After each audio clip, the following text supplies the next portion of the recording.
예, 네, 하시죠. 예, 그 일장은 되게 분량이 되게 적어가지고요. 그 이제 한경영 목사님하고 상의해가지고 김용봉 박사님의 생애를 조금 넣는 걸로 얘기를 나눴고요. 예, 그래서 목차를 살펴보시게 되면 첫 번째 내용에는 김용복 박사님의 좀 생전의 사진들을 좀 넣었고, 그리고 김용복 박사님의 연보를 조금 넣었고요. 그리고 자료와 방법론. 네, 연표는 넣지 않았고, 이제 요거는 그냥 나중에 올려드리도록 하겠습니다. 그래서 한번 보시면 될 것 같고요. 일단은 김용복 박사님의 사진은 그냥 빠르게 좀 넘어가도록 하겠습니다. 어, 이제 자라오신 과정 속의 사진들이고, 여기는 가족 사진이고요. 그리고 국내외에서 이제 70년, 80년 당시에 이제 활동하셨던 사진들이 보시고 계시고, 여기는 한일장신대 이제 총장을 하실 때 당시에 이제 하셨던 일들 사진들입니다. 그리고 생명평화 운동에 참여하실 당시의 사진, 평화위에서 또 활동하셨던 일들의 사진들 담겨 있고요. 그리고 이제 김용국 박사님 이제 추모 예식 진행했을 때 당시의 사진들과 또 전시들의 사진들입니다. 네, 다음은 이제 김용국 박사님의 연보에 대해 좀 살펴보려고 하는데요. 예전 뉴스에 실렸던 추모 기사를 좀 중심으로 내용들을 준비해 왔습니다. 그래서 김용국 교수는 전북 시골에서 출생하였고 연세대 철학과를 졸업하여 미국으로 유학 프리스턴 신학대학에서 박사학위를 취득하였습니다. 미국 장로교회단에서 활동하시고 결혼도 하신 후에 귀국하여 기사연 부원장과 장신대 제3세계 지도자 학원 교수 활동하였습니다. NCCK 신학위원으로 활동하였고, 당시 한국에서 시작된 민중신학을 CCA의 도움으로 영어로 출판하여 세계에 알렸고, 한일장신대 초대 총장을 역임하셨습니다.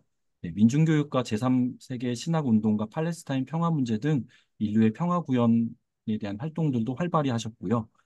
김용복 교수의 민중론은 안병무의 마가복음에 나타난 오크로스나 서남동 교수의 민담 속의 민초들의 이야기, 또 현영학 교수의 탈춤 속에 나타난 민중문화화와 함께 민중의 사회전기라는 개념으로 발전시켰습니다. 다음 장이고요. 귀국 후에는 세문안교회 대학부 지도의 목사로서 또 활동하셨고, 또 구로공단의 산토교회를 직접 창립하셔가지고 노동문화 교육운동에 앞장서서 활동하셨던 이력도 있으시고요. 또 세계적인 에큐메니칼 기구인 WCC, CCA 등에서 중요한 부서위원으로도 활동하셨습니다. 예, 또한 WARC 한국총회를 유치할 수 있도록 또 역할을 하셨고, 또 팔레스타인 평화운동과 또 아프리카 등 제3세계 신학과 해방운동에 남다른 관심과 사랑을 보이셨습니다. 그리고 YMCA와 평화운동에도 관심을 보이시면서 또 많은 아이디어와 정책 제안으로 늘 앞서가시는 지식인의 모습을 보이셨습니다. 다음은 이제 저희 책에 나와 있는 이제 일장에 대한 이야기를 이제 나누려고 하는데요. 어, 예, 그냥 그대로 읽도록 하겠습니다. 민중신학으로 발전된 한국신학의 전개는 1970년대의 인권운동 경험뿐만 아니라 한국 민중의 오랜 역사적 경험에 뿌리를 두고 있다.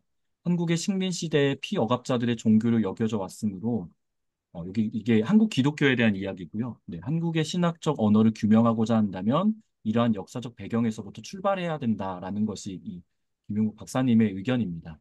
네, 신학 전개의 첫 단계는 서구에서 제3세계 교회로의 신학 서적 및 사상의 번역과 이식의 과정이다. 자신에 의한 경험에 신학적 해석 없이 신학들이 기독교 개종자들에게 가르쳐진다. 이러한 이유로 인해서 고유한 신학 전개 1차 그 초기에 이제 그 자료들은 1차 자료라고 할 수가 없다라고 이제 보셨고요. 신학적 가르침들이 그 공동체에 의해서 어떻게 받아들여졌는가를 밝혀내야 하는데 자료들을 찾아보기가 또 구하기가 너무 어렵다라는 말씀을 하셨고 그럼에도 불구하고 한국 교회의 독자적인 신학 전개의 역사를 대충이나마 정리할 수 있다라고 말씀하셨고 또 물론 여기에는 한국 기독교 공동체 맥락에서 본 서구 신학의 재해석도 포함되어야 된다라고 말씀하셨습니다. 그래서 세 가지 차원에 대해서 방법의 세 가지 차원을 기술해 주셨는데 첫 번째로는 특정한 신학 사상이 제3세계 기독교 공동체들에 의해서 그들의 나라나 대륙의 독특한 역사적 맥락에서 어떻게 받아들여졌는가 이러한 사상들이 그 문화와 종교 또는 민중들의 역사적 경험에 어떤 영향을 미쳤는가에 대한 신학과 일반 민중사에 관한 문제로서 그 차원에서 다뤄져야 된다는 얘기를 하셨고 두 번째로는 신학이 교회의 삶과 사명을 어떻게 형성하고 해석하였는가, 신학과 교회 역사의 문제. 그리고 세 번째로는 신학이 신자 개인의 삶과 신앙을 어떻게 형성하고 해석하였는가에 대한 신학과 개인적 삶의 문제. 그래서 민중사, 교회 역사, 또 개인적인 삶의 문제까지 이 세 가지 차원에서 다뤄줘야 된다라고 말씀을 하셨고요. 성서의 역사, 민중의 사회적 전기라고 소제목을 제가 이렇게 달아봤는데, 하나님의 백성과 초기 기독교인들의 사회 전기는 신앙 공동체가 민중들 가운데 존재하는 하나님의 역사를 인식하는 맥락을 제공해 준다. 한국의 신학 전개를 추적하는 것은 근본적으로 기독교 공동체의 역사를 성서 이야기와 민중의 사회 전기라는 두 가지 맥락에서 읽으려는 것이다. 한국 민중의 역사 속에서 기독교의 실천적 차원뿐만 아니라 이론적 차원, 신학적 차원도 포함되어야 된다. 라고 말씀하시고, 한국 민중 이야기의 맥락에서 성서 이야기를 경험한 방식에 대한 비판적 반성에 대해서도 말씀하셨습니다. 네, 그리고 교리와 신학 사상의 역사의 이 세 가지 한계를 끝으로 이 책이 이제 마무리가 되는데요. 첫 번째로는 신학 사상의 전개를 서구 기독교의 선교적 팽창의 역사인 선교사의 관점에서 읽고 있는 것이 한계이다라고 지적을 해주셨고, 두 번째로는 신학적 전개의 역사를 한국 민중 이야기의 전체 맥락에서 보지 않고 제도권 교회들의 맥락에서만 파악하고 있다라는 것에 대해서 어, 한계를 지적하셨고요. 그리고 세 번째로는 그러한 역사는 제3세계 신학 전개를 교회나 민중의 역사적 경험과 관계없이 파악한다라는 것으로 해서 어, 이 기존까지 그런 역사에 대한 부분에 대해서 한계가 가지고 있다라고 하시면서 이 연구에 대한 이야기를 이제 하고 계시고 결국 교수님이 하고자 하시는 얘기는 신학은 민중의 것이며 민중을 위한 것이다.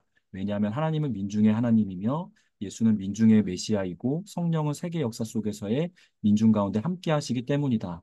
이러한 전체적인 구도 속에서 보면 신학은 역사의 하나님이며 민중의 주인 하나님에 대한 신앙을 고백하고 그에 따라 사는 사람들의 공동체와 연관되어 있다라고 하시면서 제가 맡은 이 1장 부분 이렇게 마치게 됩니다. 그래서 이후에는 이제 그 다음 그 발표하시는 분을 통해서 이 연구가 어떻게 진행되셨는지를 좀 알 수가 있으실 겁니다. 제가 준비한 부분은 여기까지이고요. 준비하면서 좀 놀랐던 것은 우리 교단에도 이런 좋은 분이 계시고 또 JP계에 관심을 갖고 또 연구하시고 또 민중 역사와 또 삶과 그 신학을 이어가셨던 분이 계셔가지고 최근 우리 교단에 좀 아픔을 겪으면서 저에게는 또 좋은 모델이 계셔서 우리 교단에 남아있기를 잘했다라는 생각이 좀 들었습니다. 네, 이상입니다. 김환경 목사님, 이거 끝에 하면, 맨 끝에 슬라이드 띄워놓고, 우리가 대화를 조금 했으면 좋겠는데, 맨 마지막 거. 아, 예. 여기 아니, 지금 한계 부분 그거 말씀이시죠, 한 목사님? 개는 네. 세 가지 한 개. 그, 양 선생님, 이제 이게 한국어로 되어 있지만, 여기서 보면은, 그, 유나이팅 처치의 신학, 선교적 고민, 이런 것들이 지금 사실은 그, 어느 교단이나 신학이 다 한계가 있지만, 그래도 유나이팅 처치는 이걸 극복해 보려고 많이 노력하고 있지 않나요? 지금 요 마지막 것에 대해서 양 선생님 개인이나 유나이팅 처치에서 일어나고 있는 얘기 조금 좀 도움 좀 주시겠어요? 어, 네, 맞아요. 제가 이 일장을, 아니, 일장뿐만 아니라 이 책 중 제가 3장까지, 오늘 것까지 읽었는데 깜짝 놀랐어요.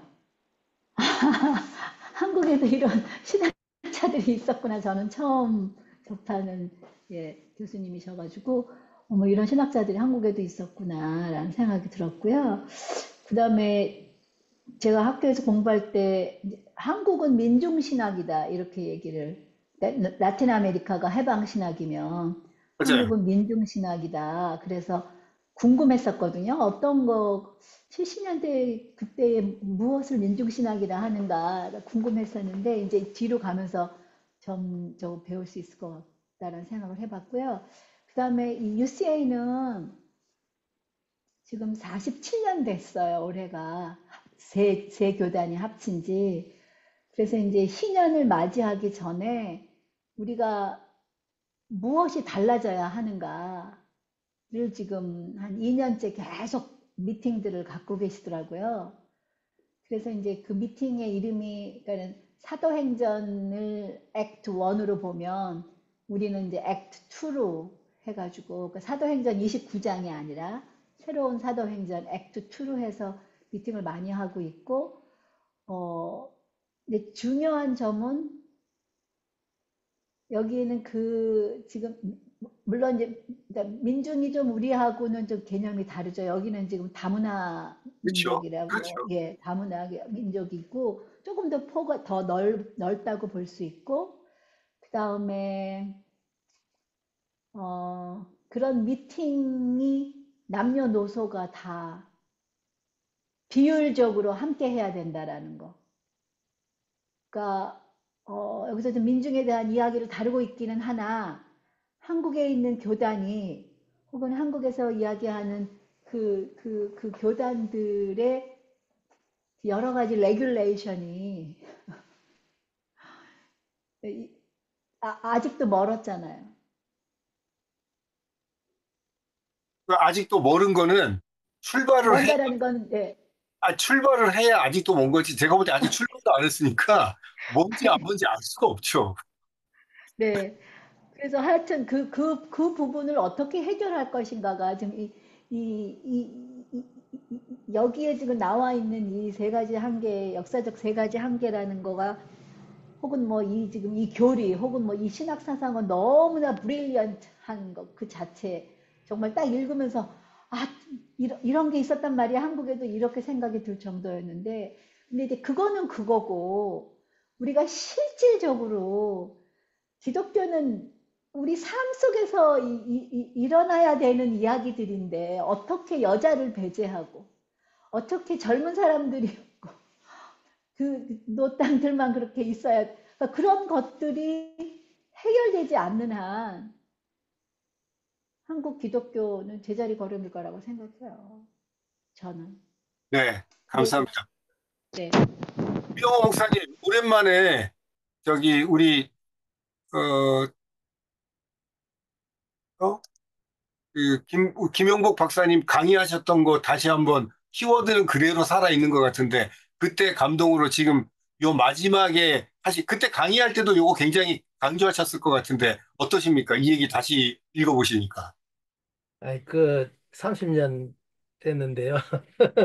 그러니까 저희들 세대는 그 문희석 교수라고 알죠? 구약신학. 예. 문희석 박사님이 교수로 오시게 됨으로써 상당히 그 새로운 이 성서 해석학의 이 진보가 있었고 아주 획기적이었고요.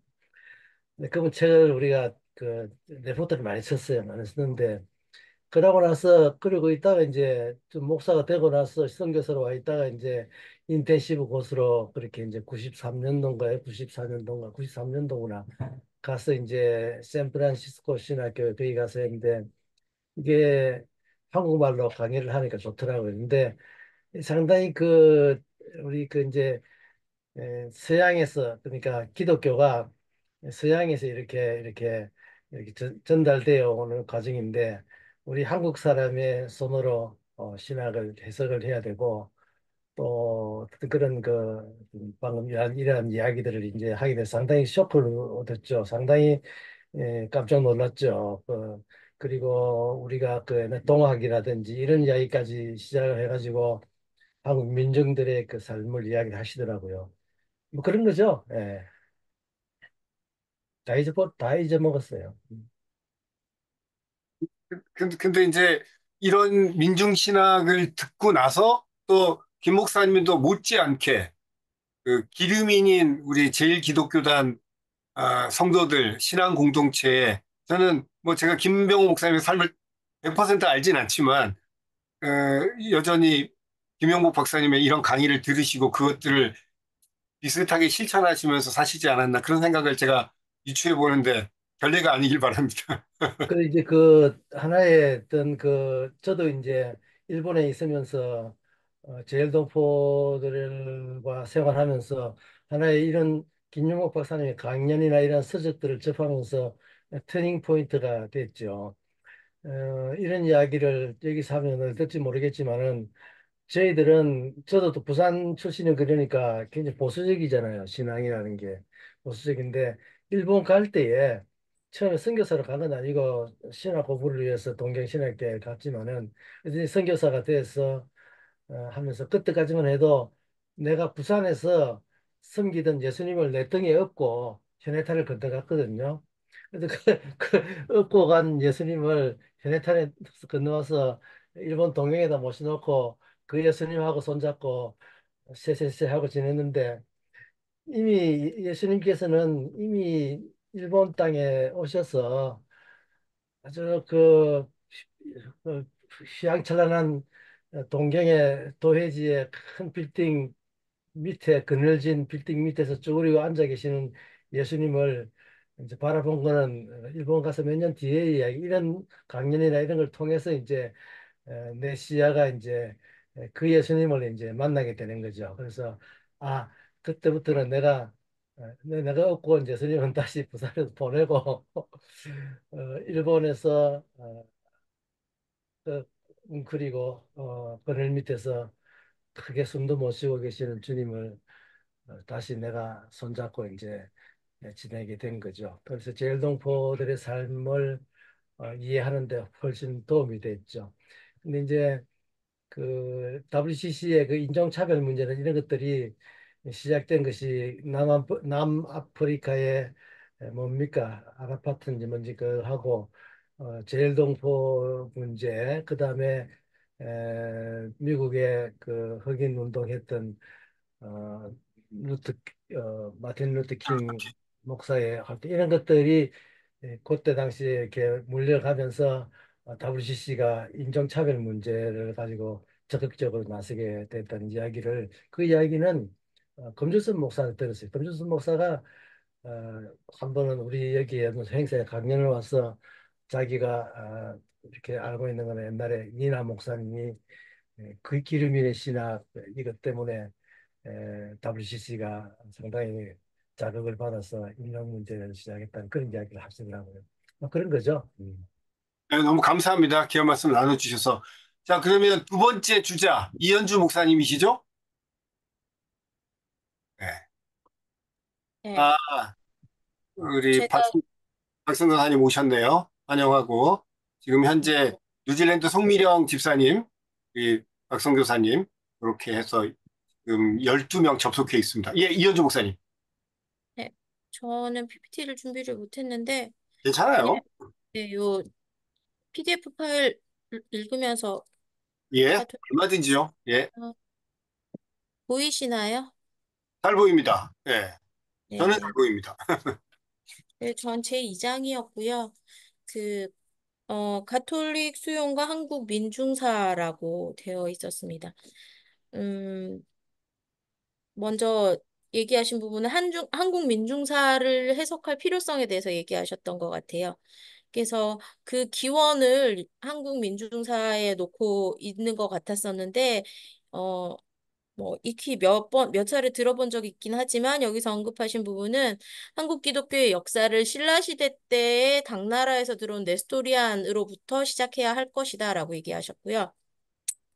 그 네스토리안 기독교가 당나라 안에서 교류하면서 불교 문화에 영향을 끼쳐서 이후 신라 시대 우리의 미륵 불교와 아미타 불교 사상 그리고 정토 사상에 영향을 주었을 거다라고 이야기를 하셨습니다.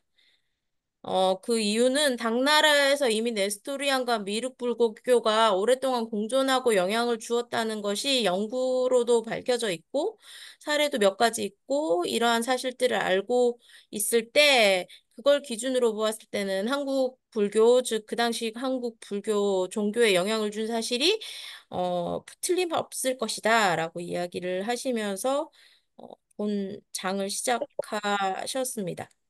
그 이후 이제 역사적 순으로 봐서 기독교와 한국 민중의 접촉의 첫 부분을 그래서 가톨릭의 수용으로 보셨던 것 같습니다. 처음 시작은 임진왜란 때 조선에서 일본으로 잡혀간 포로들이 가톨릭 다이묘에 치하에서 기리시탄이 되었고 그중 많은 이들이 일본에서 박해를 받고 순교했다. 그리고 그런 순교 신학이 그들에게 자리 잡고 이후에 제일교포들의 신학에도 영향을 주었을 것이다라고 얘기하셨고요. 하지만 그들이 한국 사회에 돌아와서 끼친 영향에 대한 증거는 없다라고 이야기하고 계십니다. 그리고 한반도에서의 본격적인 기독교 운동은 1603년 마테오 리치가 쓴 천주시리가 전래되면서 시작되었다라고 하고 있으며 이 책은 중세 기독교를 신유교적 용어로 번역한 토착화 신학 책이었는데 한국의 유학 공동체들이 이러한 책으로 신학 공부를 하고 토론을 함으로써 한국에 전해졌다라고 이야기합니다. 이렇게 처음에 남인 학자들에 의해서 전래된 가톨릭이 어떻게 이조 말기 통치 계급에겐 받아들여지지 못하고 결국에는 사회 내부 모순을 안고 있던 계층들에게 받아들여졌을까가 이 장에 대한 질문이었고요. 그거에 대해서 쭉 진행을 하고 계신데, 결국 가톨릭에 대한 정부의 박해가 가톨릭 공동체의 구성원들과 그 언어의 성질을 변형시켰다라고 이야기합니다. 즉, 그 남인 세력 학자 계층에 있던 언어가, 프로, 어, 어, 레타리아화, 네, 민중화되었다라고 얘기하시는 것 같고요. 이 과정에서 그들은 자신들의 언어를 역사적 표현이 아니라 종교적 언어로 표현하는 한계가 있다라고 이야기를 하십니다. 결국 이조 말기의 가톨릭 공동체는 역사 변혁의 공동체는 되지 못하는 것이다라고 전체장에 대해서는 결론을 하고 계신 것 같고요. 하지만 중간에서 역사적으로 보았을 때 소외된 학자층으로 우선은 가톨릭이 파고 들어갔다라고 이야기하십니다. 로마 가톨릭 서적을 통해 조선에 전해진 정확한 시기는 알려지지 않았으나 1610년 북경을 방문했던 허균 지복유설에서 마테오 리치의 작품으로 언급한 이수강, 어우야담을 쓴 유몽인, 천학초암을 쓴 전두원 등이 이 시기의 학자라고 꼽고 있습니다. 이후 이익과 안정복 등이 18세기에 와서 가톨릭을 깊이 연구한 것으로 정리하고 계시고요. 이때 가톨릭은 유교와 비슷한 것으로 중국과 조선에 소개되고 있다고 합니다. 천주시리 내용을 보았을 때 천주시리 내용은 서구 신사와 중국 학자의 문답으로 되어 있는데 이 속에서 가톨릭 교리의 진실성을 입증하기 위해 마테오 리치는 중국의 고전을 많이 인용하고 있고 이러한 접근 방식이 중국과 조선 학자들이 가톨릭을 연구하기 쉽게 하였다라고 합니다. 이 시기의 가톨릭은 유교 권위에 불만을 품은 남인 학자들 속에 그 기반을 형성하였고 이들의 이념적 불만은 유교 체계에 대한 그들의 비판적 태도를 통해서도 알 수 있다고 합니다. 그래서 이들이 결국 초기 가톨릭 신자 공동체가 되게 되는데 로마 가톨릭 신자 공동체가 형성된 정확한 시기는 말하기 힘들지만 유홍열에 따르면 1725년경으로 추정할 수 있고 이들은 1694년경에 정치에서 물러나 있던 남인 학자들이다라고 이야기합니다. 정치에서 물러난 그들은 지방의 유림으로 자리 잡게 되고 그래서 이런 사람들 중에서 이강한, 정약전, 장약용, 정약용, 이승훈과 그들의 친구, 친척들이 있었다라고 합니다. 처음에는 토론 학습 집단이었던 그들은 이승훈이 북경 방문을 하고 수세를 받고 돌아온 뒤로 점차 신앙 공동체로 변화되었다라고 합니다. 이승훈과 함께 있던 그 당시 지도자인 이벽이 특히나 가톨릭 신앙을 그의 양반과 중인계급 친구들에게 전파했고 그래서 이들은 서로에게 세례를 베풀고 적극적인 전도를 통해서 충청도와 전라도 지방의 지방 지역에 가톨릭 신앙 공동체를 형성하게 되었다라고 이야기합니다. 이 시기 조금 이후 부분인데 혹시 만약에 이런 분들의 사고나 생활상이 조금 궁금하시면 제가 책을 읽으면서 계속 중복되는 이미지여서 추천해드리고 싶게 됐는데요. 그 OTT 그러니까 한국에서 보는 그 드라마 사이트, 영화 사이트나 이런 것들을 찾아보시면 최근에 나온 영화 중에 탄생이라는 영화가 있어요. 그 영화가 김대건 신부의 그 초기 세례받고 한국 최초 김대건 신부와 그 시기에 한국인으로 최초로 사제가 된 사람들의 역사를 영화로 만든 건데요. 그 앞부분에 보면은 가톨릭 그 거의 중후기 박해의 사연부터 쭉 이어져서 그 뭐 어느 분의 자제다 뭐 이런 그런 가계부들이나 그 당시 그 충청도 일부 지역에서의 그 가톨릭 공동체 생활상들을 영화 안에서 보여주고 계시거든요. 그래서 혹시 궁금하시면 보실 수 있겠다라는 생각이 들었습니다. 여섯 번째 박해받은 가톨릭 공동체입니다. 최초의 박해 사건은 1785년 김버무 토마스의 사건이었습니다. 이 사건은 보수적인 양반들의 적대감을 일으켰는데 결국 이 사건으로 전체적인 양반들의 적대감을 일으키게 되는데 이 박해가 결론적으로는 가톨릭 공동체를 흔들었지만 어, 와해시키기보다는 오히려 견고한 조직력을 갖게 하는 계기가 되었다라고 이야기합니다. 그리고 1787년경 그들은 공동체 안에서 주교와 사제를 정해서 대중집회, 세례, 고백과 같은 종교적 의식과 해례를 시행하고 있었다고 합니다. 하지만 사제는 없었나 봐요. 그래서 북경에 주교에게 사제를 청해서 성사를 받을 수 있게 해주기를 요구했습니다. 그리고 이러한 메시지들은 주로 그 당시 중인이었던 외교 사신들의 수행원을 통해서 북경에 전달되고 또 회신을 받고 이렇게 했던 것 같습니다. 유교 체계와 가톨릭 공동체 사이의 충돌의 직접적 원인은 결국 유교의 제사 의식을 이교적 미신으로 보는 프란치스코회의 가르침 때문이었다라고 합니다. 이러한 박해에 대해서 가톨릭 공동체는 그 원인을 그 포면적 사건인 뭐 조상숭배 미패 문제라고 보지만 그 뒤에 있는 정치적 탄압이다라고 사실은 생각했던 것 같습니다. 이 당시 근본적으로 가톨릭은 유교 교리 체계에 대해 도전적 요소를 갖고 있었기 때문입니다. 그 요소들로 꼽은 것이 첫 번째가 창조에 대한 교리였는데, 창조 교리는 기독교의 초월적 권위가 그 오륜 체계인 유교 권위를 깨뜨릴 수 있다라고 여겨졌기 때문이고, 두 번째는 예수의 성육신과 관계된 것으로, 그 당시 성리학자들에게 있어서는 신이 내려와 인간이 되었다라는 것을 받아들일 수 없는 체계였기 때문이라고 합니다. 그리고 마지막으로 천국과 지옥 혹은 내세에 관한 부분이었는데 이것은 현세 중심적인 주자학으로 봤을 때 이 사람들의 사상하고 반해서 미래나 내세라는 것을 주장하고 말하는 것들을 학문적으로 받아들일 수 없었기 때문에 당시 성리학 체계를 흔들 수 있는 요소다라고 여겨졌다고 합니다. 이들 유학자들의 가톨릭이에는 본질적으로 유교적 바탕 위에서 가톨릭의 타당성과 정당성을 주장하는 형태의 이해였습니다. 즉, 이 유학자들은 가톨릭 공동체에 있던 유학자들의 이야기고요. 그래서 이 사람들은 박해의 상황에서 가톨릭이 유교 체계를 위협하지 않는다라는 형태의 논증으로 변증을 하고 가톨릭을 옹호하는 형태의 논쟁들이 주로 이루어졌었다라고 되어 있습니다. 이렇게 남인학자들에 의해서 변증되고 알려지며 퍼져나간 가톨릭에 대해서 초기 영정조 시기의 반응은 계몽주의적인 정책이었는데 적극적 유교 교육을 위해서 이런 잘못된 가르침들이 자연스럽게 없어질 거다라고 생각하고 이루어진 형태의 정책이어서 탄압이 있었다기보다는 대화를 시도하는 형태 그리고 그 당시에는 그 가톨릭에 속한 유학자들도 고위직에 등용하는 형태 등을 취했습니다. 그러나 이 시기 이후에 가톨릭에 대한 부정적 반응이 일어나면서 심각한 종교적 박해가 일어나게 되고 그래서 결론적으로 이 시기 약 10,000명 정도의 가톨릭 신자가 한반도 안에 있었는데 박해를 겪으면서 첫해 박해에 300명 가량이 순교했다라고 합니다. 그리고 1839년 10월 18일 이제는 정부가 엄격하게 가톨릭을 금지하고 사교로 규정했습니다.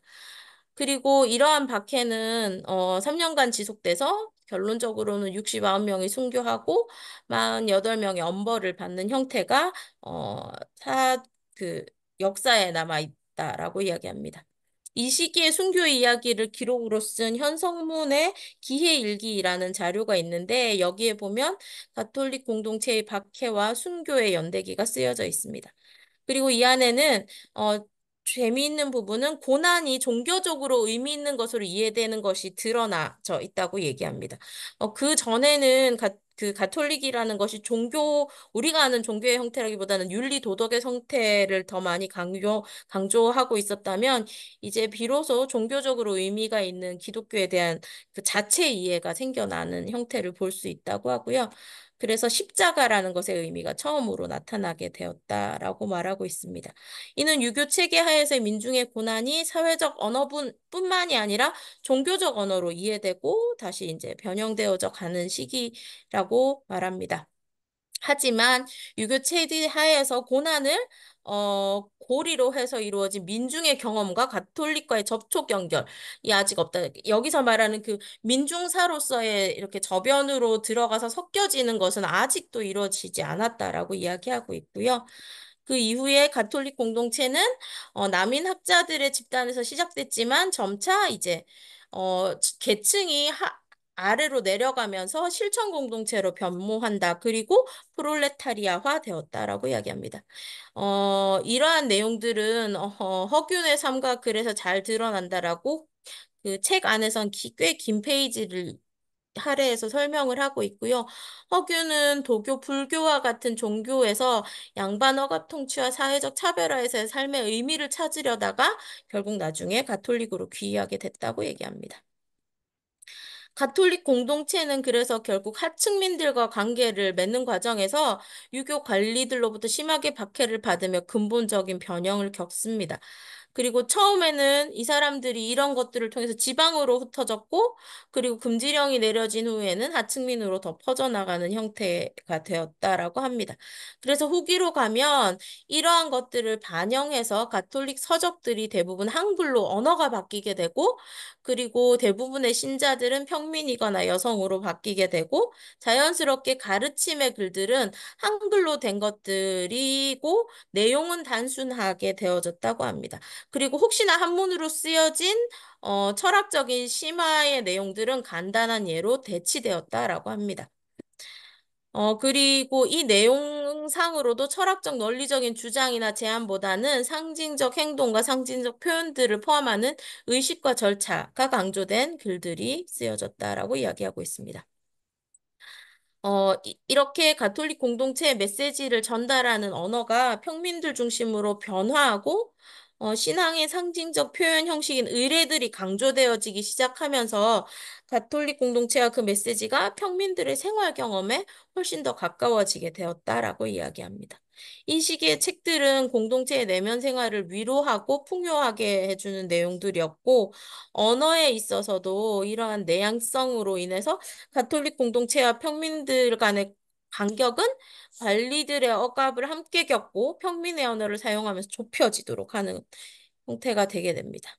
하지만 이들이 억압받는 자들의 종교다라는 인식이 안에 있었는가라는 부분은 저자는 그렇지 않다라고 이야기하고요. 어, 이 부분은 그 당시 가톨릭을 전파하던 사람들이 가지고 있는 의식 구조 안에서 기독교라는 종교가 어, 그 평민의 종교 혹은 민중의 종교였다기보다는 어쨌든 가톨릭이 기본적으로 국교, 나라의 종교 이런 형태가 더 많았기 때문에 선교하는 사람들이 가지고 있는 사고 자체에서 그런 한계가 있었다라고 이야기합니다. 하지만 그럼에도 불구하고 어떤 가톨릭의 상징들은 가난하고 억압받는 평민들 사이에서 힘을 주고 힘을 가지게 되었다라고 이야기합니다. 그래서 대중화되고 프롤레타리아화된 가톨릭 공동체와 평민들의 고난 경험은 새로운 역사적 상징과 유토피아적 종말론적 가톨릭 상징 체계와 깊이 관계되게 되었고, 그리고 이러한 그 평민들의 고난 경험은 유교 체계와는 부정적으로 연관되게 되었다라고 설명하고 있습니다. 그래서 이런 가톨릭 공동체는 조선 농민들 사이에 토착적 메시아 종교인 동학을 일어나게 하는 결론을 맺게 되고요.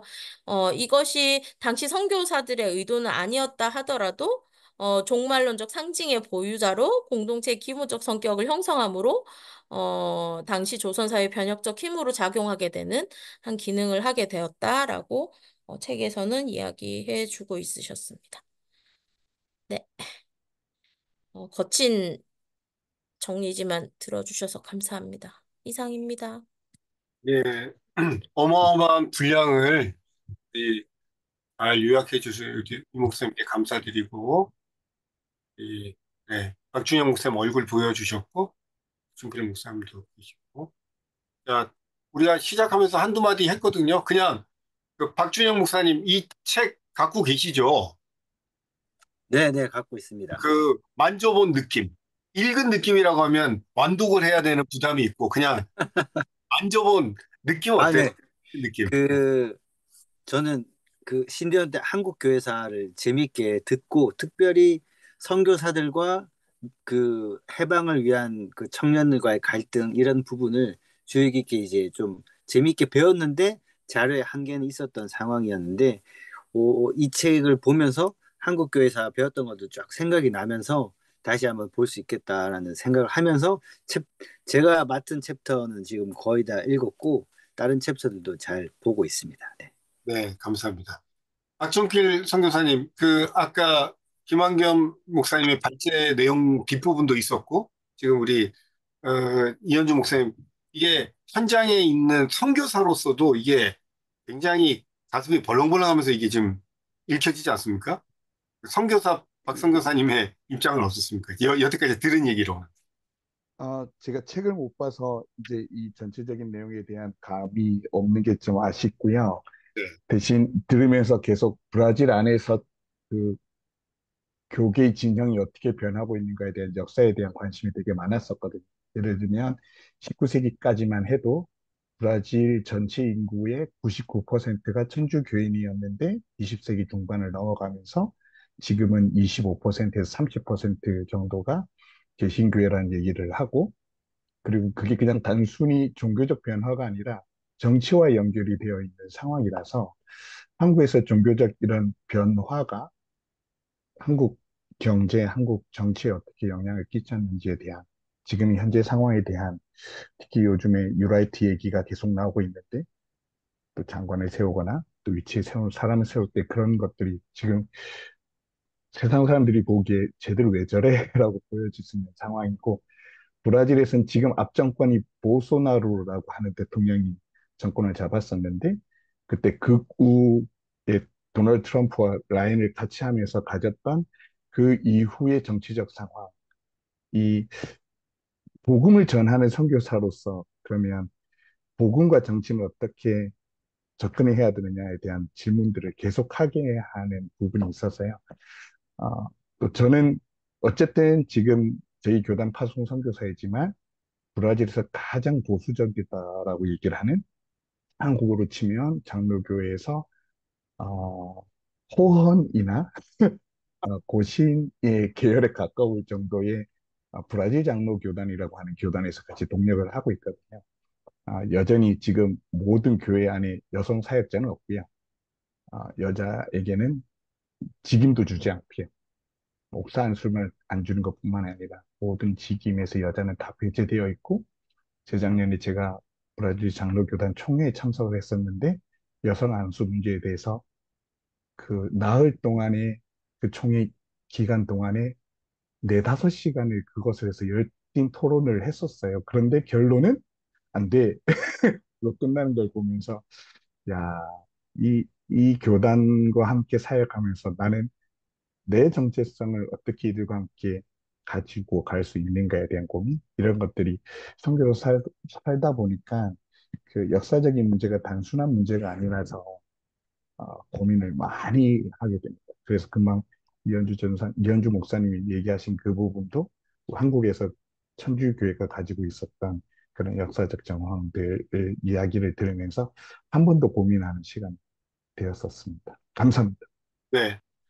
임규일 목사님, 제가 그 채팅방에도 천지남에 대해서 조금 간략한 내용을 했지만, 요 이제 이현주 목사님이 발제한 부분에 나오는 여러 사람들이 그 집합했던 장소가 그 광주시의 천지남인데, 우리 임 목사님 목회하셨던 동네랑 그렇게 멀지 않지 않습니까?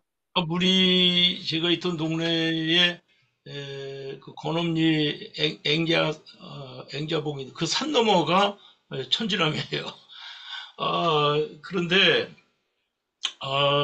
제가 카톡 여기에도 조금 간단하게 썼습니다만은 김 박사님 책에 전체적인 여러 가지 챕터가 많이 있는데 그 모든 것의 열쇠가 되는 것은 그 신학 그 자료와 방법론 그 2페이지에 그것을 한 10번 이상 읽으셔야 됩니다. 거기에 김용국 박사님의 그 신학하는 뭐랄까, 틀거리가, 맞습니다. 거기에 잘 정리가 되어 있으니까, 그걸 잘 보셔야 돼요. 그걸 찬성할 수도 있고, 비평할 수도 있어요. 그렇죠. 예. 그걸 잘 보셔야 되고, 그 다음에 이제 조금 여러분들 인식을 좀 확장하기 위해서, 저희들이 신학대학 다닐 때, 73년, 4년, 이때 막 이런 민중신학 이런 것들이 막 이제 얘기가 시작되던 때예요. 근데 이제 안병무 박사님이 이제 그 하이델베르그 사회학 공부하고 오셔가지고 이제 사회학적 성서 해석을 한참 이제 막 이야기하시던 때에 민중이라는 말을 처음 사용하셨어요. 근데 민중이라는 말은 어디서 배웠냐면은 그분도 이제 자기가 그 책에서 쓰는 얘기니까요. 이기백 교수가 역사학자가 쓰신 한국사 실론이라는 역사책이 있습니다. 그 역사책에 그것도 맨 마지막 그 결론 끄트머리 한 페이지, 반쪽짜리 한 페이지 그 반쪽 부분에 민중이라는 말이 나와요. 그분이 이기백 교수가 한국 역사는 양반이라든지 이 지배계층에 의해서 흘러나왔다기보다는 이 저변층에 있는 그 일반 그 낮은 계층의 그 백성들, 그것을 백성민자 무리중자를 써서 민족 족자가 들어가면 가족 혈족이라는 의미가 좀 있고, 백성 하면은 그냥 여러 사람이란 뜻인데, 민중 하면은 이제 쓸 것은 조금 생각이 있는, 의식이 형성되는 대다수 이 어떤 층을 가리키는 말이에요, 민중. 그러나 실제 누구냐 하는 것은 얘기할 수가 없죠. 어떤 일반적인 사람들을 가리키는 건데, 근데 그 민중이라는 말을 안병무 박사가 한국사 실론에서 그걸 배웠어요. 따와가지고, 맞다. 그걸 성경에서 이제 어디에 연결했냐면, 마가복음 연구를 하면서, 예수님을 따르는 무리들이라는 말이 많이 나오는데, 헬라어로 그것이 오클로스. 그래서 오클로스와 민중을 연결을 하면서 이제 그 민중들의 뭐 신앙, 민중들의 공동체, 민중들 하면서 이게 이제 민중신학이 슬슬 싹이 트기 시작하는데, 그러면서 이제 안병무 박사는 사회학적인 그 통찰로 계속 그것을 발전시켜 나가면서 그런 그 민중들의 그 경험이라든지 그런 것을 주장하는 것을 하나의 아이디어로 얻으면서, 그 책에도 나오죠. 서광선 그 교수님이라든지 서남동 교수님이라든지 현영학 이런 분들은 멋이라든지 문화, 한풀이 이런 쪽에 우리 정서와 그걸 연결해 나갑니다. 연결해 나가고, 김용국 박사나 이제 이런 분들은 우리 민족의 그 역사 경험, 그분 박사 논문도 동학과 관련된 것인데요. 우리 역사 경험이라는 것과 이제 자꾸 연결하면서, 이제 김용국 박사가 이제 만들어낸 아주 유명한 말이 민중의 사회정기라는 말을 한 거예요.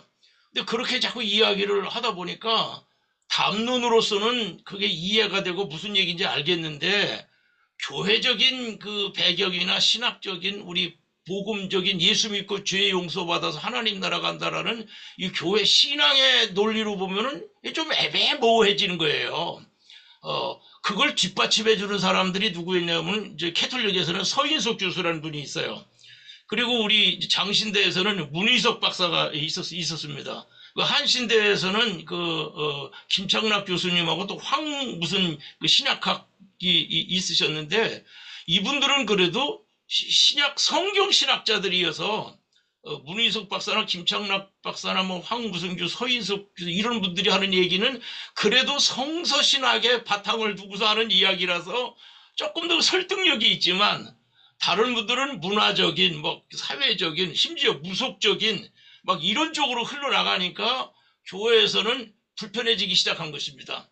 그런 것들이 있고, 그리고는 그 당시 사회적으로 우리가 도시산업선교라든지 여러 가지 산업의 문제들이 막 생기고, 남미 해방신학이 이제 피억압자들을 이런 것들하고 접목이 되면서 이게 막 한참 70년대에 그게 이제 싹이 텄던 거죠. 그런 배경을 조금 이해를 하시면, 우리가 같이 공감을 하면서 그쪽 방향으로 눈을 떠지는 열린 부분이 생기면서 동시에 이런 얘기들을 얼마나 해야 되며 어디까지 우리가 이걸 품어야 되는 것인지 이런 그 이제 질문을 계속 하게 됩니다. 질문을 계속 하셔야 됩니다. 고민을 좀 하셔야 되고 그러면서 이제 와서 고민할 일은 한 30년, 40년이 지난 지금에 와서는 그 당시 이런 것을 주장했던 분들만큼의 그 통찰이라든지 어떤 그 뜨거운 열정을 가진 학자도 없고 지금 후학들이 2선, 3선에 있지만은 민중신학이 너무 지금 그 담론, 머릿속에 개념으로만 흘러들어가 있지 그 사람들이 현장에서 무슨 고민을 하든지 뛰어다든지 하는 게 없어요. 제 마음 같아서는 만약 그렇다면 세월호 가족들이라든지 지금 막 자살하는 산업재해라든지 기후라든지 이런 것들을 이런 사람들의 삶의 경험에 대한 신학적인 통찰이나 작업이 왜 안 하냐 그 말이죠. 안 하는 건지 못 하는 건지. 자 이런 것들이니까 김용국 박사로부터는 그런 신학 방법론 하나를 우리가 참 눈을 열어서 볼 필요는 있는 거예요. 뭐 그 정도로 말씀을 좀 드려보고 천지남 얘기로 가만히 들여다보면 저도 요즘 관심이 좀 많았는데요. 그 사람들은 고민이 여기서도 이제 그 김용복 박사 얘기도 나중에 보니까 나오더라고요. 뭐라고 하냐면 교조적 기독교와 성서적 진리로부터 영향받는 성서 진리 기독교를 이렇게 좀 구분을 하더라고요. 근데 제가 여기 얘기도 읽고 지금 천지란 얘기도 보면서 지식인들은 지식인들의 고민이 있어요. 유교 양반 사회에서 그 체계에서 벗어나기가 어렵고 내용적으로는 이 기독교 성서의 세계가 열리면서 근데 그들은 결국 죽도 밥도 아니게 됩니다. 적야경 집안에서 신부도 나오고 배신자도 나오고 한 것처럼 말이죠. 복잡해지는데 이 중인 계급, 저변 계급은 붙잡을 것도 없고 뺏길 것도 없고 아무것도 없으니까 성경을 통한 새하늘 새 땅, 우리 김용국 박사로 본 종말론적 공동체 그런 것에 의해서 형성된 내재적인 신앙의 역동성이 그들의 삶을 형성하고 새로운 세계를 갖고 죽어도 좋으니까 순교를 당해도 차라리 이런 세상에서는 죽는 게 낫고 성경적인 진리를 따라서는 부활의 새로운 세계를 꿈꾸는 게 낫다고 그들은 기꺼이 박해를 받았어요. 이런 공동체가 형성된다는 게 조선 사회에서는 굉장한 도전이 되는 거죠. 이제 그 시스템의 대결이 되는 거죠. 그런 것들을 김인국 박사는 굉장히 흥미롭게 쳐다보는 거예요. 흥미롭게. 제가 다 얘기해버리면 안 돼. 여러분들이 이제 발견해 나가야 돼. 좋은 말씀 너무 감사하고, 어쨌든 이제 저희가 오늘만 논의할 건 아니고 세 번에 걸쳐서 읽고 대화를 하면서 김 박사님이 가졌던 관점 또는 오늘 우리가 좀 더 이어가야 될 관점 그런 얘기들을 계속 대화하면 좋을 것 같습니다. 우리 이학렬 집사님이 발제할 타이밍이 된 것 같습니다. 이제 이런 밑밥을 우리가 쫙 깔아놨으니까 이제 3장 멋있게 좀 해주시면 되겠습니다.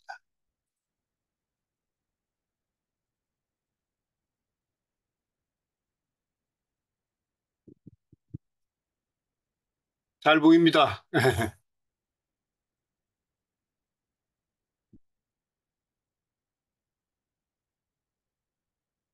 예, 음소거 해제해 주시고요. 예, 마이크가 꺼져 있네요.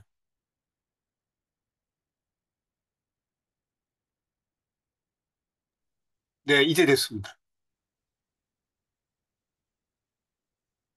그러면 시작하겠습니다. 제가 할 것은 제3장입니다. 억압받는 민중들 사이에 자리 잡은 개신교라는 내용입니다. 1전 보면은 그 개신교의 민중 지향성인데 과정은 순조 또 고종 때까지를 거의 보면은 위정척사 카톨릭에 대한 박해가 나온 그 시기입니다. 그러니까 순조 1801년이면은 정조가 1800년에 사망을 하게 됩니다. 그리고 나서 순조는 정조의 7살 난 늦게 얻은 그 아들이거든요. 그래서 그 영조의 에, 갭이죠. 아주 나이 차이 나는 갭이 정순왕후가 이제 수령청정을 하면서 그때부터 어, 노론의 벽파들이 정권을 잡으면서부터 가톨릭에 대한 대대한 개가 시작됩니다. 거기서 보면은 그리고 나서 그 중간에 이제 1800년도 후반에 가면 뭐 신미양요, 강화도 조약, 강제 개양, 일본에 의해서 뭐 이런 여러 가지 과정을 거치면서 어, 계속 진행되어 오지만은 그 과정에서는 계속해서 그 박해가 받게 됩니다. 그래서 서방 그리고 나서 특히 이제 결정적인 걸 변경되는 것은 1883년 1월 달에 일본에 의해서 강제 개양, 강화도 조약 이후에 강제 개양을 받으면서부터는 이제 두 개의 선교 공동체로 적인 것이 서방 선교 공동체가 두 가지 방향으로 나아졌습니다. 한양에서는 자선 사업 또는 교육을 통해서 조성 정부와 한양 사람들의 신임을 획득하기를 원했고, 그 지방에서는 하지만 또 복음 전파를 목적을 다해서 민중을 특히 접촉한다는 것 매우 제한적이기 때문에 그래서 이들이 선택한 것은 선교 대상을 무지한 평민들로 결정한 것이죠. 어떻게 보면 김 박사님은 여기서 가장 중요한 결정이다. 민중 노선을 선택한 것이 그렇게 이야기하고 계십니다.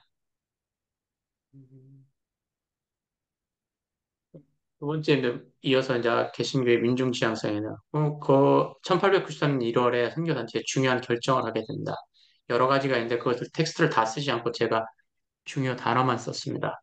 뭐 근로 계급을 상대로 전달한다. 그리고 기독 여성의 교육 중점한다. 이렇게 시골에서 초등학교를 경영하게 한다. 쉬운 말로 번역한다. 그러니까 한글이겠죠. 뭐 그렇게 하고 자립할 수 있는 교회.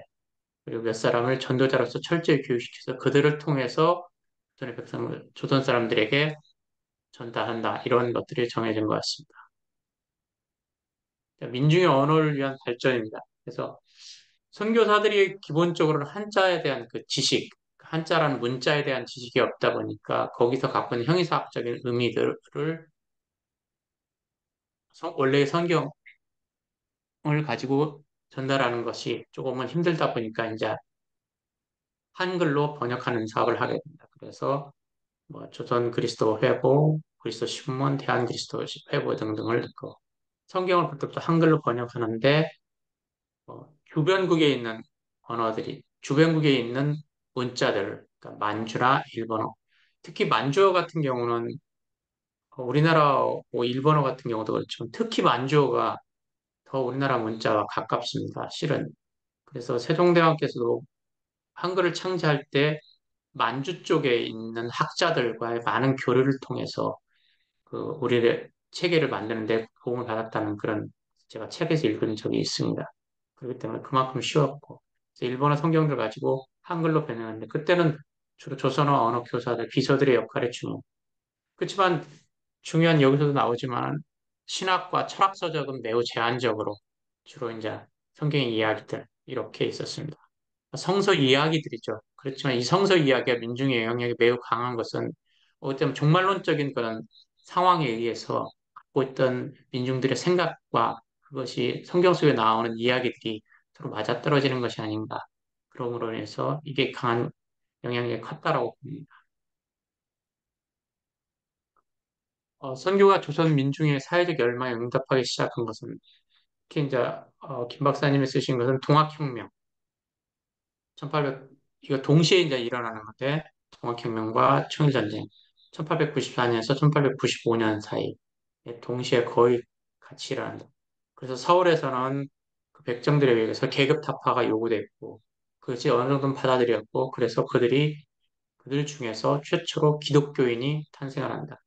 또 지방에서는 선교사들에게 넓게 개방을 합니다. 또 선교사들이 동학혁명 관련자들과 접촉을 하게 되는 것이죠. 사람들 마음속에 진짜 기독교가 채울 수 있었을 것이라고 본 겁니다. 그런데 또 선교사들의 인식은 조선 민중은 사회개혁 열망 또는 진보적 요구가 크다라는 거. 그 피압박 민중의 사회적 역동성과 연관되어 있다고 봅니다. 그렇지만 그 민중들의 의식 속에서는 기독교는 소리혁명, 혁명을 견인할 수 있는 사회 변혁의 종교로 이렇게 인식을 해요. 그것은 어떻게 보면은 저도 비슷한 생각이지만 동학혁명의 어떤 실패, 그것으로 인해서 또 다른 어떤 대안을 찾다 보면서 했던 것이 아닌가 그런 생각도 같습니다. 네 번째는 이제 조선 기독교 공동체의 민중 조직. 그러니까 기독교 조직과 동학포의 그 비슷한 점을 이야기하십니다. 차이점이라면은 지도력이 선교사에게 집중됐죠. 점유되어 있다는 것이죠. 동학은 아무래도 우리나라 자체적으로 발생된 것이기 때문에 우리나라 민중들에 의해서 지도력을 가지고 있지만 아무래도 그런 차이가 있다고 봅니다. 시간이 경과되면서 조선 토착 기독교 공동체에 자발적으로 형성된 것 같고 기본 단위가 좀 아주 소규모로 되어 있기 때문에 상황에 능동적으로 대처할 수 있고 그렇죠. 그러므로 인해서 대안적 사회조직 형태를 제시하여서 조선 역사에 영향력을 행사했다고 김 박사님은 얘기하십니다. 또 공동체 근본 훈련을 하기 위해서 성서의 내면화 훈련, 뭐 설교, 성서 연구, 주일학교, 저녁 기도회 등 아주 많이 했다고, 아주 열성적으로 했다고 여러 사례들을 들어서 이야기를 하십니다.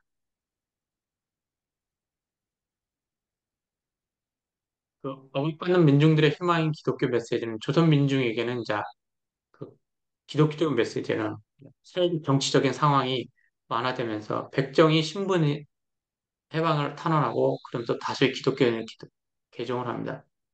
근데 이 부분도 제가 이제 또 다른 책에서 읽은 바로 보면은 어, 완전히까지 되지 않지만 일제시대 때도 보면은 그 중요하게 백정들에 의해서 형평사 운동이라는 것도 일어납니다.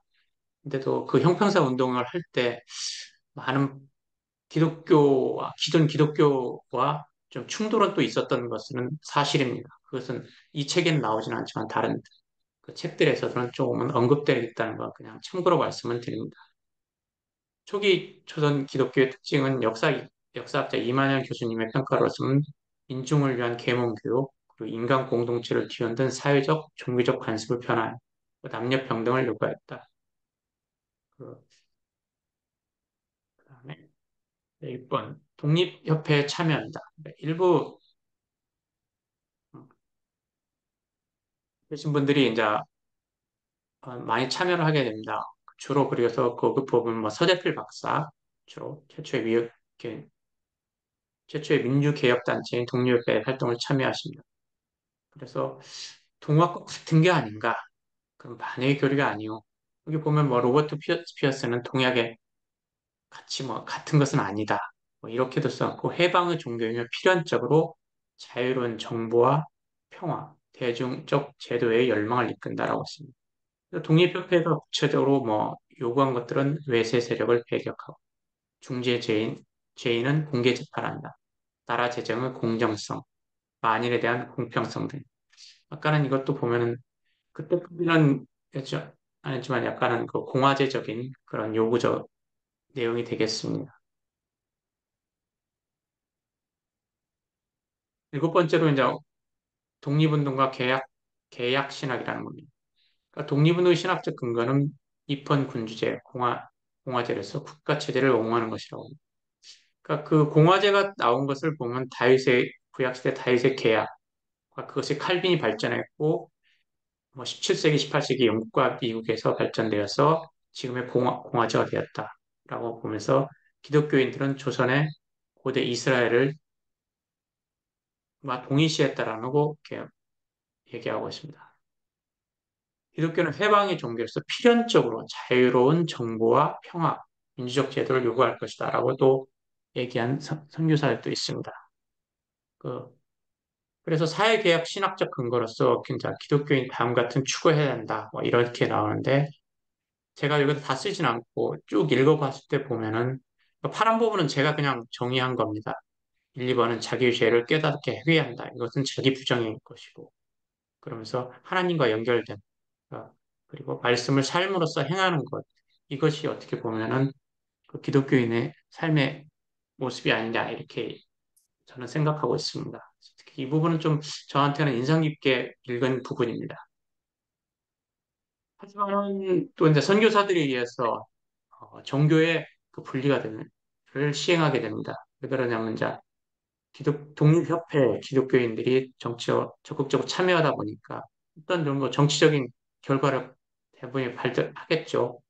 그래서 1901년 9월 달에 조선인이 참여하지 않은 상태에서 조선 선교협회, 장로교협회라는 것을 거기서 결정을 합니다. 그리스도 신문에 보면은 여러 가지가 나오는데 몇 가지만 적었습니다. 두 번째가 국가의 일들과 별개로 한다. 교회의 일들은 국가의 일들과 별개이다. 네 번째 같으면 신자들이 정치적 활동으로 실수 또는 법을 위반했을 때는 교회는 무관하며 그들을 교회는 보호하지 않는다. 나란 일을 논의하는 집회는 교회에서는 할 수 없다. 조금 지금 들어보면 교회가 과연 이렇게까지 그런 좀 의아스러웠습니다. 8번의 두 번째입니다.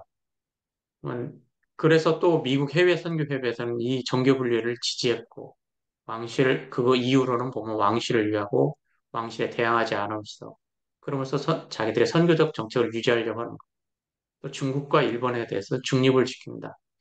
이 부분도 보면은 약간은 그 중국과 일본의 중립을 의한 것은 미국이 갖고 있는 아시아의 정책과 조금은 관련성이 있지 않나 싶습니다. 왜 그러냐면 저도 다른 역사책에서 보면 1906년에 보면 카스라 테프트 밀리학 같은 경우 또는 그런 것들을 보았을 때는 미국이 갖고 있는 아시아의 정책에서 무관하지 않다고 저는 그냥 해석하고 있고 다른 책들에도 약간 그렇게 있어서 그 부분을 저는 믿고 있습니다. 그렇지만 조선 기독교 지도자들의 인식은 보수적인 정치 권력과 중국, 일본 정치 권력에 대항해야 된다. 그리고 민족의 독립, 부흥훈련의 근거로서 기독교를 받고 해방의 복음이다. 이렇게 봤습니다. 그래서 기독교가 사회적, 정치적 결실을 맺음으로써 교회 신자가 또 많이 증가한 것이 사실인데, 민중교육의 과정이다. 이렇게 봤습니다. 특히 이 메시지가 내면화됨으로써 민중교육 과정이다라고 본 것 같습니다. 이제 마지막에 참여의 여파 정교분리로서 아까 그 임규일 목사님께서 말씀하셨는데 선교사들은 교조적 규범으로서 참였다. 근데 세부 내용은 저도 뒤에 보면 4장에서 또 나옵니다. 좀 더 자세하게 이렇게 나오는데 본질적으로 유교의 주제학적 교리와 비슷하다. 이 부분에 어느 부분은 저도 좀 이해를 할 수도 있고 또 이때 당시에 이 글을 처음에 쓰실 때 김 박사님은 현재 한국 기독교에 치유될 수 없는 병이다라고 이렇게까지 아주 강한 말씀하셨습니다. 조선 기독교 공동체는 지적 성찰의 역할은 약화시켜버렸고 신학적 언어는 선교사들에 의해서 독단적으로 통제됐다라는 것입니다. 이 부분이 교조적 그런 부분이라고 말씀하시는데 뒤에 사장에서는 제가 담당하지 않지만 좀 더 자세히 나와 있을 거니까 사장에서 하시는 분께서 자세히 다뤄주실 걸로 기대하겠습니다. 조선 민중들은 한글 성경을 통해서 성서 이야기를 내면화했고 아까 앞쪽에서 나온 것처럼 고대 이스라엘과 동일시하는 그런 내용들이 있었던 것으로 이해하고 있습니다. 그 선교사들의 교조적 규범과 민중의 역사의식이 완전히 불일치한 것이다. 라고 김 박사님은 쓰고 계십니다.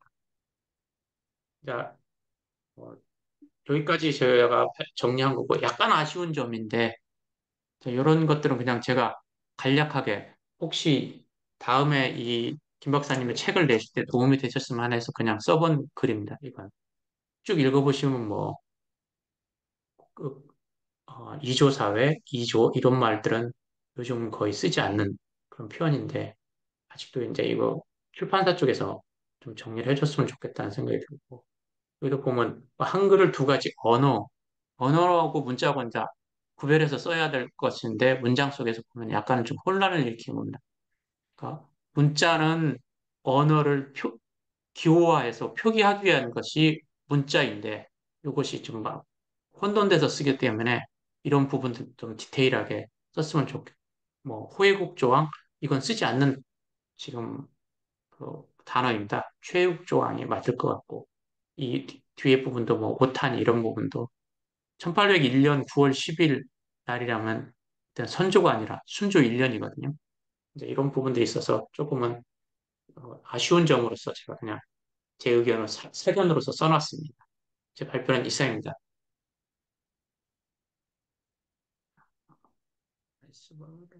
네, 애쓰셨습니다. 예. 또 내려주시면 좀 대화를 해볼까요? 음. 됐나요? 네, 이제 공유 화면을 그, 금방 뒤에 아주 중요한 코멘트들이 있었는데, 페이지 8페이지에 보면, 이만열 교수님이 이 책을 이제 추천하시는 글에 이 책의 형성 과정에 대한 내용이 있어요. 이게 이제 뭐냐면, 김용복 박사님이 의도적으로 쓴 글이 아니에요. 강연록입니다. 강연록. 저는 그 강연록을 묶어서 복사한 게 저한테 있어요. 예. 그러니까 이게 여기까지 나오기 전에 그러니까 이분이 이 책을 쓴 게 아니라 강연이 있고 강연을 요약 누군가가 적어놨고 그것들 누가 타이피를 쳐가지고 또 복사를 했는데 그 복사한 걸 또 마스터를 하고 그래서 제가 이제 그런 과정들을 봤는데 제가 그때 그 흐릿한 원고를 읽고 이번에 같이 읽으시는 분들이 전율을 느꼈던 것처럼 저도 그런 게 정신이 번쩍 뜨이더라고요.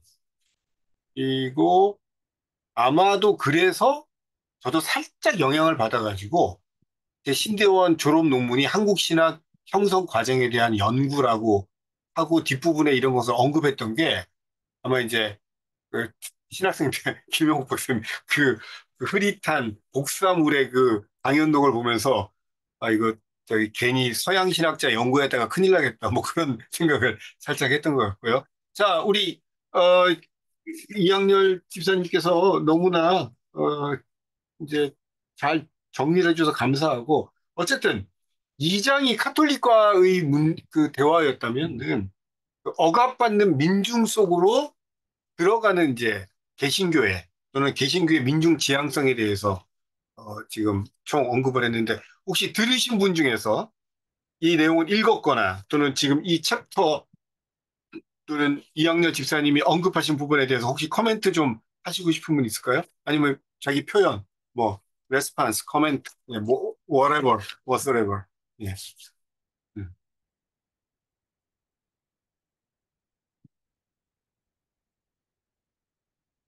송미령 집사님, 저, 채팅으로 해도 되고요. 예. 뭐 우리가 같이 읽어주면 되니까. 송 집사님도 늘 견해가 좋으셔서. 음, 그 제가 웃긴 얘기 하나 할게요. 그 생각하시는 동안에.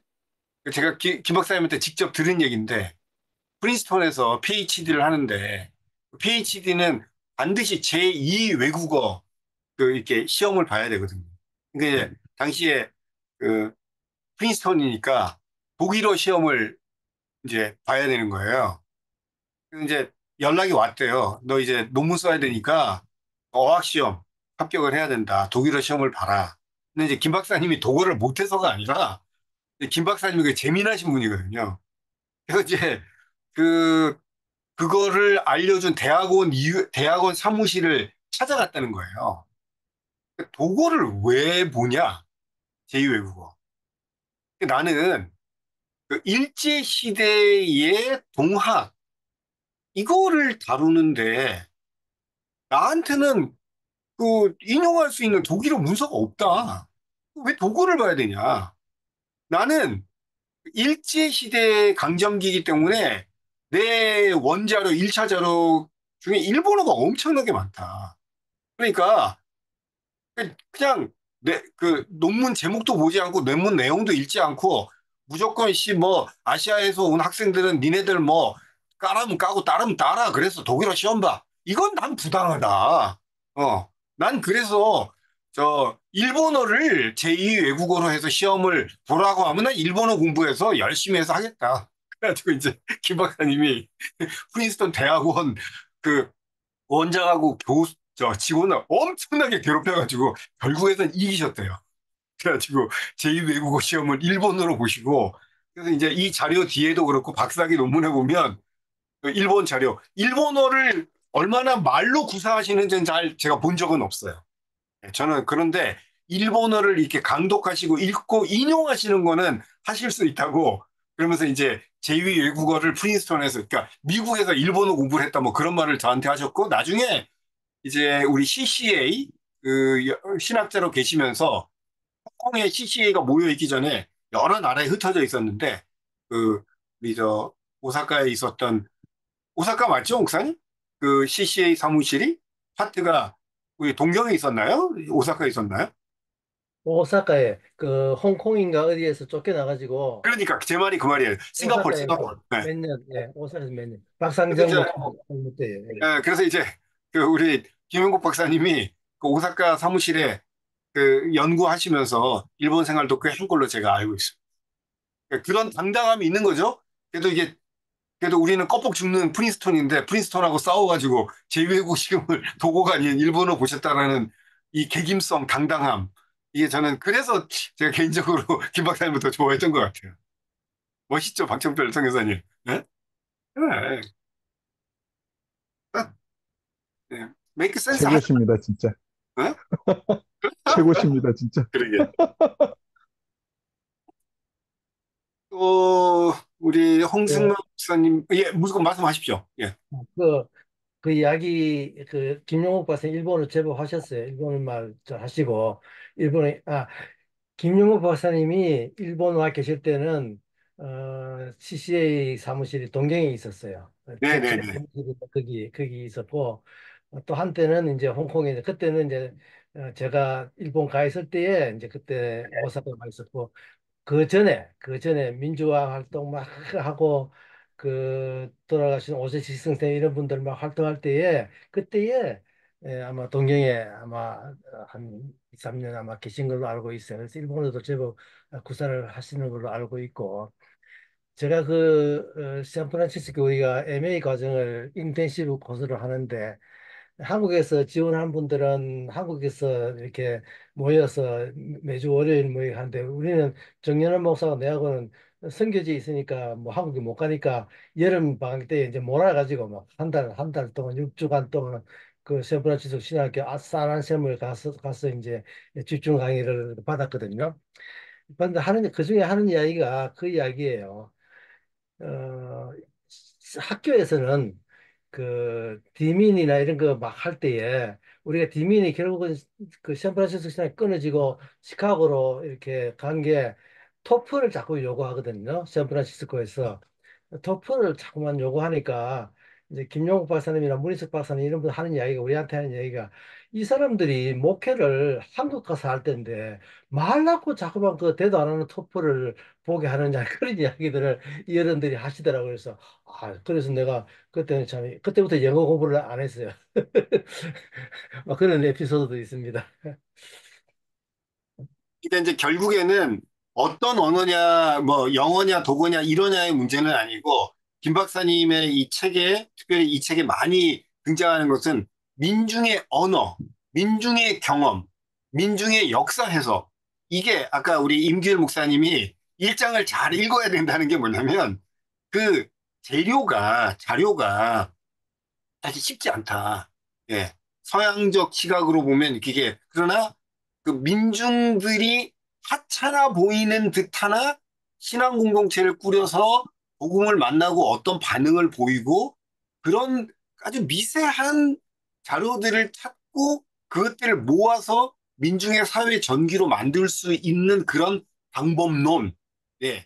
이게 이제 이 책의 핵심이고 그 김영복 박사님이 전체에 흐르는 거죠. 그러니까 우리가 논문 쓸 때 몰트만이 뭐라 그랬다, 바르트가 뭐라 그랬다, 칼빈이 뭐라 그랬다 그렇게 따오는 그거 말고 민중의 삶 속에서 민중의 그 신앙 공동체가 뭘 했는데 그것을 어떻게 받아들였는데 뭔 고민을 했는데 그런 흔적들, 조각들을 모아가지고 1차 자료로 만드는 그 과정 그리고 그 자료들을 가지고 해석해내는 방법론. 이제 이게 김 박사님이 대단하신 거기도 하지만 아시아 신학이 이거거든요.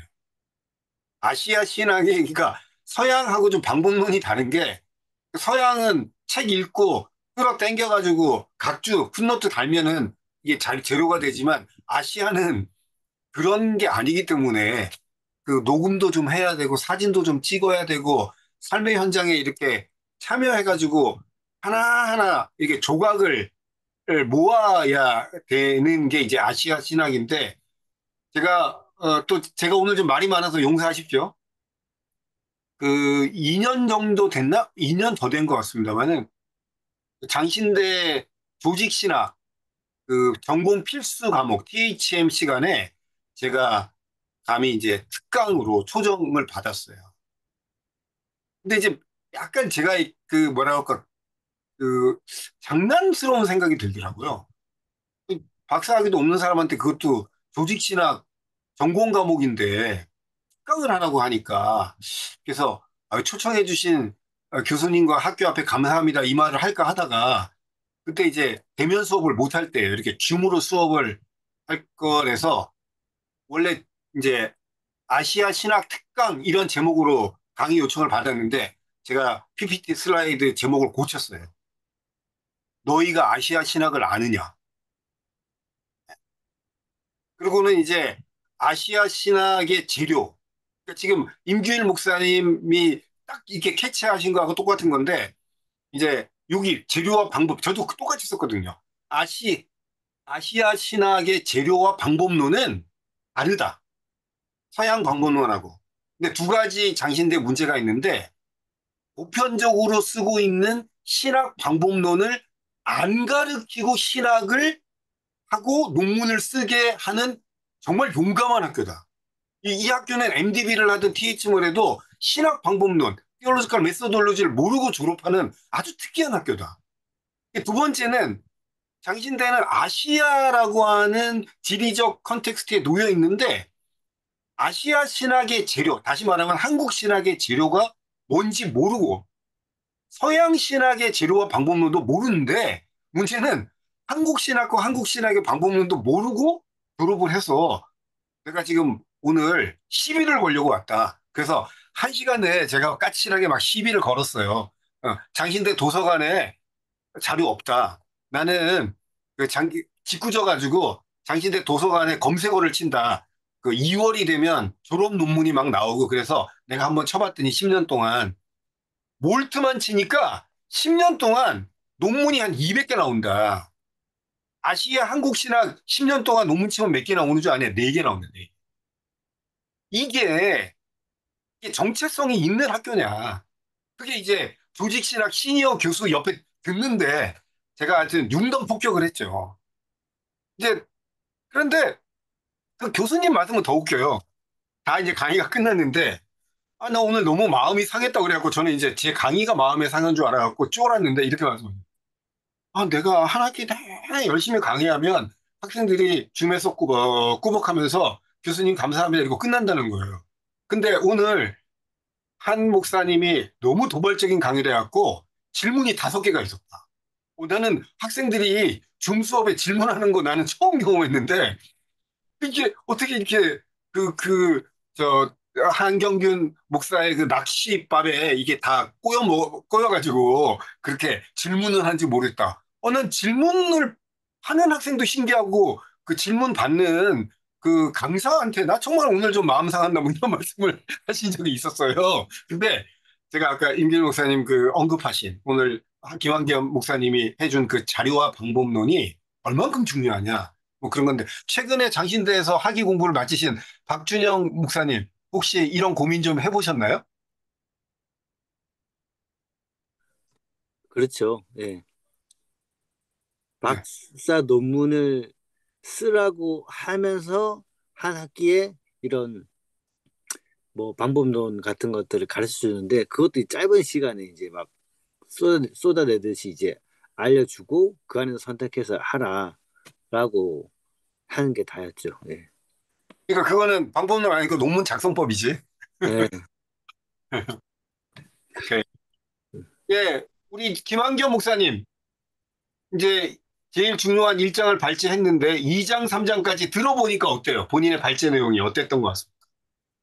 장은 사실 그 분량면으로는 3페이지밖에 안 됩니다. 그래서 그냥 원문 그대로 사실 넣어도 그냥 발제 자료가 만들어질 정도로 사실 분량 범위는 얼마 안 되는 장인데 그럼에도 불구하고 굉장히 깊고 넓은 부분을 차지한다는 생각을 해서 사실 이 분량만 보고 선택을 했는데 지금 읽으면서 굉장히 어, 정말 이게 제일 중요하다는 생각이 좀 들었고요. 그리고 그러니까 임균일 목사님 말씀하신 대로 민중에 대한 개념이 있는데 그걸 그럼 어떻게 찾아야 되느냐에 대해서 그 질문하셨던 게 저한테도 그러니까 옛날에는 좀 어렵겠죠. 오늘날에는 SNS 기록도 남고 하니까 오히려 오늘날에는 민중신학이 또 더 활발해질 수 있지 않을까라는 도발적인 생각이 좀 들었고 그래서 개인의 SNS나 이런 곳들의 기록들을 좀 찾아보면은 오늘날 한국 교회에 대한 생각들, 그 개신교인들의 그런 의식들을 좀 찾아보고 해서 이게 오늘날의 시선에서 민중신학이 가능하지 않을까라는 그런 생각 한번 들어봤습니다. 아유, 고맙습니다. 홍승만 목사님, 예, 뭐 예, 구체적인 대화나 아니면 제 얘기나 편하게 좀 말씀 한번 하시죠. 아하, 예. 아니, 저는 사실 뭐 이렇게 그, 어, 이제 읽고 있는데 아까 이제 한경규 목사님 말씀하셨던 부분에서 이제 공감이 됐던 게 아시아 신학에 대한 부분들이 조금 어, 오히려 발제에 대한 내용들 속에서는 이제 그 우리가 이제 보통 그 선교 역사나 이런 거 가르칠 때 저도 이제 작년 2학기 때 그 선교 역사를 가르쳤는데 사실은 그때 가르쳤던 선교 역사는 어떻게 보면 그 뭐라고 할까 선교사 중심의 이제 역사를 좀 가르쳤거든요. 근데 그 오늘 이제 그 아까 1장에서도 그렇고 2장, 3장을 들으면서 이 방법론에 있어서 민중에 대한 어떤 강한 그 민중의 시각으로 이 기독교가 어떻게 전래되고 이제 그 카톨릭이랑 개신교가 받아들였느냐라고 하는 부분에 있어서도 이제 그렇게 접근하는 부분이 실은 이제 어 되게 신선했고요. 사실 저도 그 학위 공부를 마쳤지만 그 학위 공부 이후에 이제 스스로 연구를 하고 하면서 오히려 또 좀 많이 고민을 하게 되는 것 같아요. 그러니까 오히려 코스웍 때는 어 되게 좀 논문 작성법에 의한 그런 좀 그런 거이지만 오히려 박사 논문을 쓰고 하는 과정에서 어 좀 어떻게 하면 어 좀 서양의 어떤 그냥 방법론에 그거 되지 않고 어 이제 나름대로 한국의 어떤 입장을 좀 많이 소개할까라고 하는 그런 생각을 하게 됐고요. 또 하나는 어, 교생년을 통해 가지고 사실은 그 아시아 신학이라고 하는 부분, 내가 서 있는 이 신학의 자리라고 하는 그 부분에 있어서 그 이제 서양의 어떤 신학을 그대로 선교 신학에 있어서도 그대로 답습하는 게 아니라 오히려 내가 서 있는 이 한국과 아시아의 교회에서의 어떤 내가 서 있는 이 자리에서 내가 선교 신학을 어떻게 할 것이냐라고 하는 부분들을 고민을 하고 있습니다. 그래서 제가 이제 10월 26일부터 24일부터 29일까지 그 아시아 신학자 회의에 가거든요. 그래서 우리 교단에서 이제 네 명이 이제 파송이 되고 그 중에 한 명으로 이제 제가 가게 되어가지고 이번에 이제 그 저기 그 니케아 공의회 이제 1700주년을 앞두고 있는 이제 그거에 대한 주제를 이제 다루면서 환경에 대한 부분들을 이제 저는 이제 접근을 같이 하면서 상생이라고 하는 부분들 예, 부분을 조금 이제 건드리고 또 쌍샘 그 보은에 있는 쌍샘 자연교회 백영기 목사님 심우하시는 쌍샘 자연교회 사례를 이제 같이 좀 소개하는 논문을 이제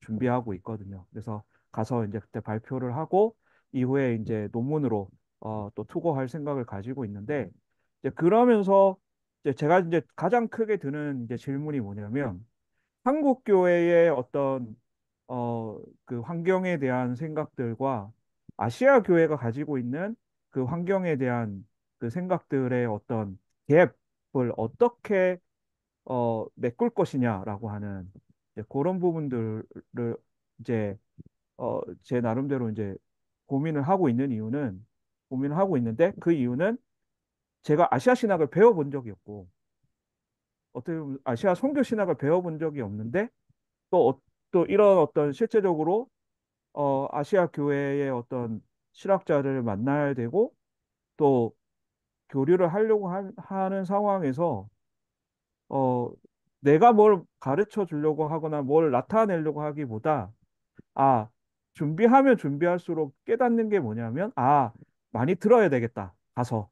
내가 열심히 처음 가는 거이기도 하지만 오히려 아시아 교회에서 오시는 그 신학자분들의 이야기들을 좀 많이 듣고 배우는 시간이 되어야 되겠다라고 생각을 하게 되었던 것 같습니다. 그래서 그런 부분에 있어서 이 책 이제 우리 김용복 교수님의 이제 이 책을 제가 읽으면서 느끼는 가장 큰 부분이 바로 아시아 교회, 아시아 신학의 어떤 접근, 그 특별히 이제 선교 신학에 있어서 그런 것들을 조금 더 내가 많이 배워야 되겠다. 이제 그런 생각을 하게 되었습니다. 네, 아이고, 감사합니다, 목사님.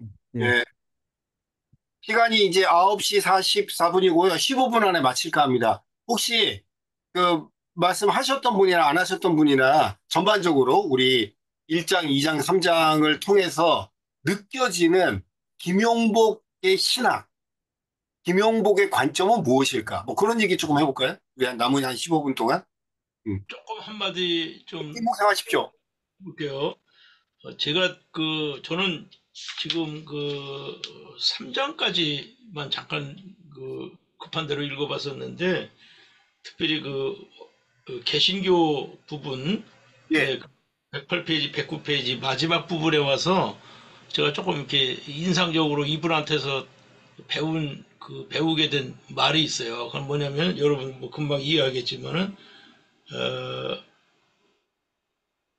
기독교를 받아들이는데 두 가지 틀거리가 있을 수가 있다. 하나는 이분 표현대로라 그러면 교조적인 기독교, 네.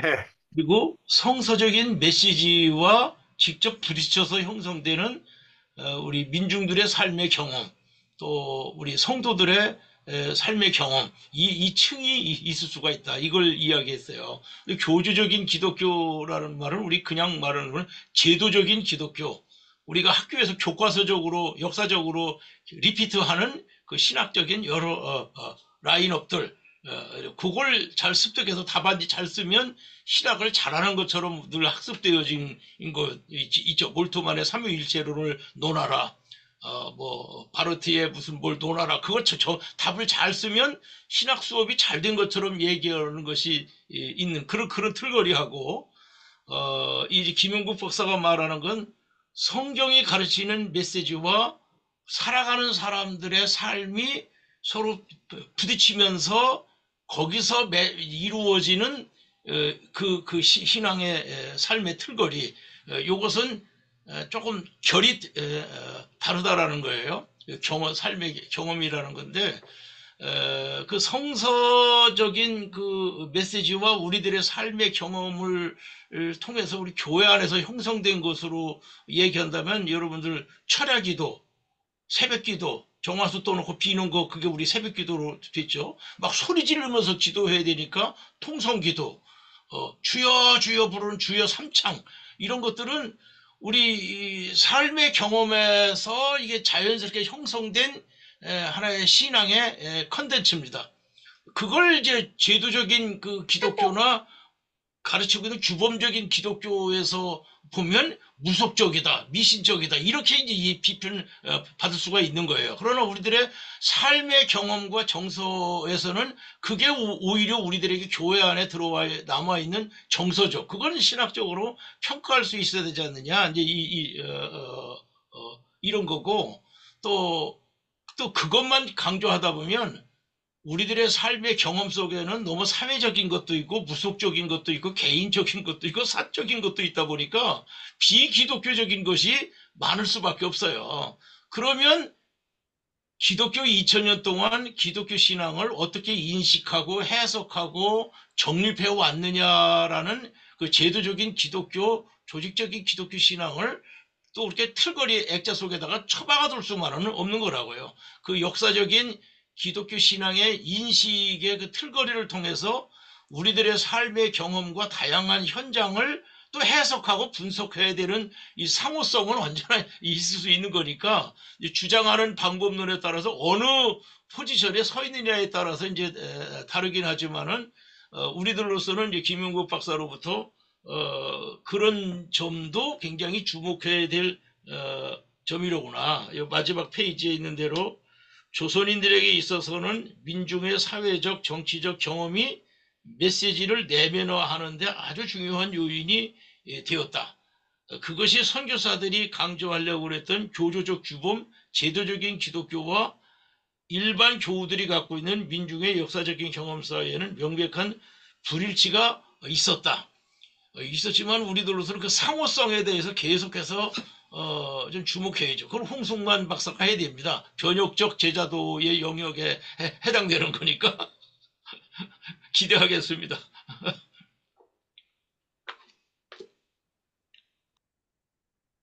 네, 그, 네, 네, 말씀하십시오.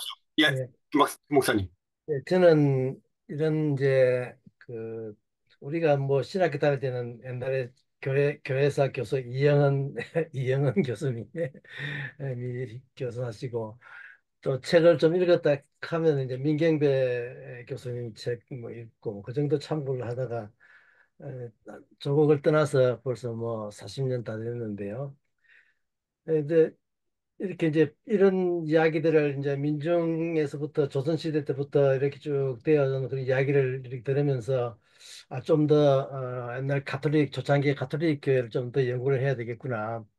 좀 읽어봐야 되겠구나 생각을 가지고 있고요. 근데 여기 있으면서 일본에서도 제가 무슨 일본 기독교회사를 그렇게 연구하고 그런 건 아닌데요.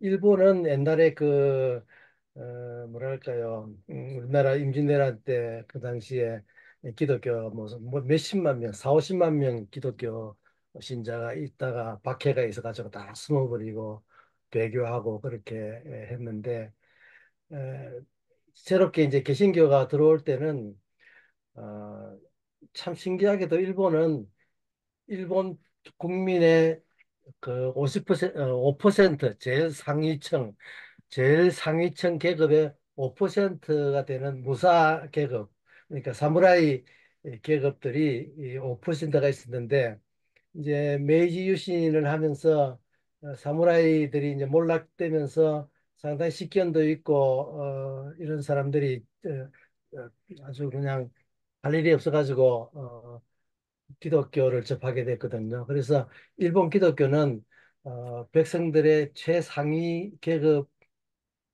있는 사람들이 시작을 했고 김용호 박사님의 그 어떤 이 사회전기 책이 뒤에 이렇게 보면 일본의 그 당시에 기독교인 중에 75%가 사무라이 계급이었다는 그런 이야기를 하거든요.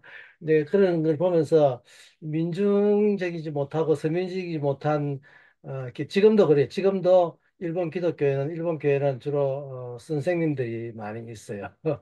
그래서 상당히 고급이고 시장에서 이렇게 장사하고 뭐 드라마 보면서 해 그리고 하는 사람들 보고 교회 가자 그러면 그 사람들이 교회 가서 앉아서 설교 들어봐도 무슨 말인지를 몰라요. 설교가 이제 어려운 거죠. 이제 그런 거 보면서 좀 더 나도 이런 걸 좀 공부를 해가지고 좀 이렇게 배워놔야 되겠다는 생각을 이번에 오늘 강연을 통해서 많이 배웠습니다. 감사합니다.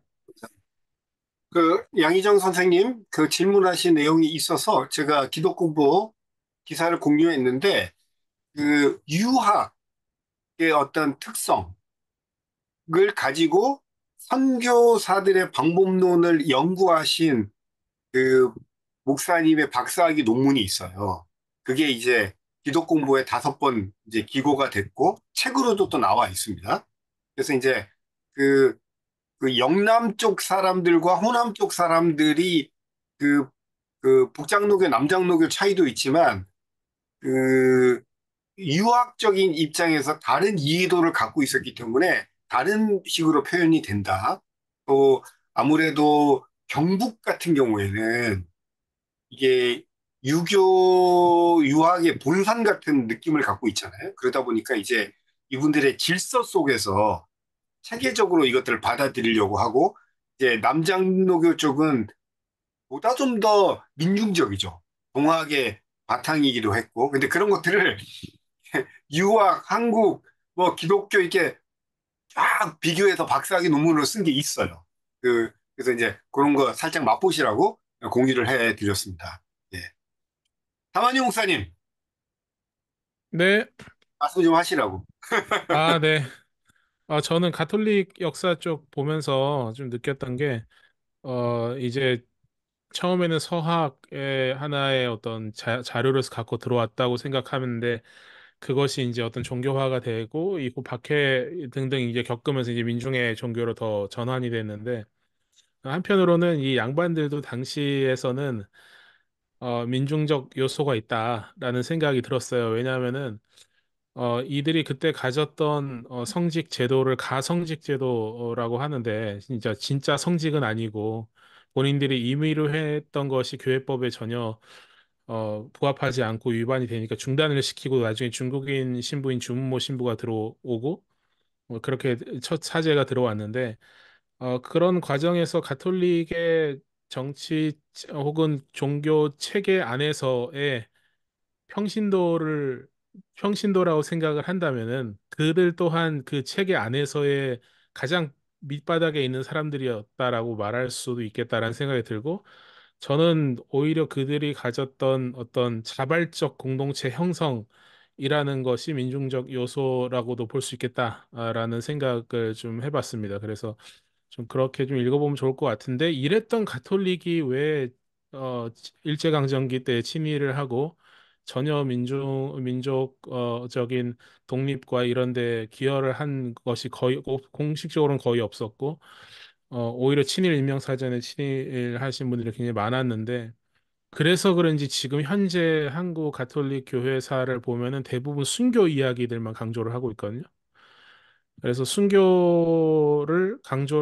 순교만 강조할 수밖에 없는 어떤 상황이지 않았나 구한말 이후로부터 그래서 그런 면이 좀 아쉽다라는 생각이 들고 또 그때 당시에 어떤 개혁이라든지 그때 당시에 어떤 한국 개신교랑 비교 연구를 해봐도 참 재밌을 것 같다라는 생각을 좀 해봤습니다. 네. 그 이현주 목사님이 소개한 그 탄생이라고 하는 김대건 신부, 이제 그 사제가 탄생한다는 거예요. 그러니까 한 국가에 첫 번째 사제가 탄생한다는 건데 그거를 저도 그 영화를 봤거든요. 근데 눈물이 한 세네 번 났던 것 같고요. 이제 저도 뭐 어차피 목사고 신학을 전공한 사람이니까 그 영화를 신학적으로 해석을 하는데 지금 금방 담 목사님이 언급한 부분이 그 영화에 나와요. 그러니까 아마 그게 천지남인지 아닌지는 모르겠으나 어, 그 카톨릭 평신도 공동체들이 이렇게 있어요. 근데 그 사람들이 되게 수동적이지 않아요. 그야말로 계급장 다 띈 그야말로 초대교회 공동체로서의 모든 걸 다 합니다. 예. 온갖 것들을 다 해요. 공부도 하고 교제도 하고 뭐 코이노니아도 있고 디아코니아 다 있어요. 근데 딱 하나 없는 거야. 왜냐면 사제가 없어. 그리고 외국인 사제가 와서 근데 외국인 사제가 오는데 그게 군사작전을 방불케 해요. 그분을 모시는데. 그러니까 그 사제의 발걸음만 듣고도 막 목이 메어가지고 다 그냥 난리가 나거든요. 근데 본인들의 공동체에서 그 신학생 후보를 세우고 그분이 마카오와 필리핀에 가서 공부를 하고 사제가 돼서 돌아오는 그 광경이 그 초기 공동체의 가족들이 있어요.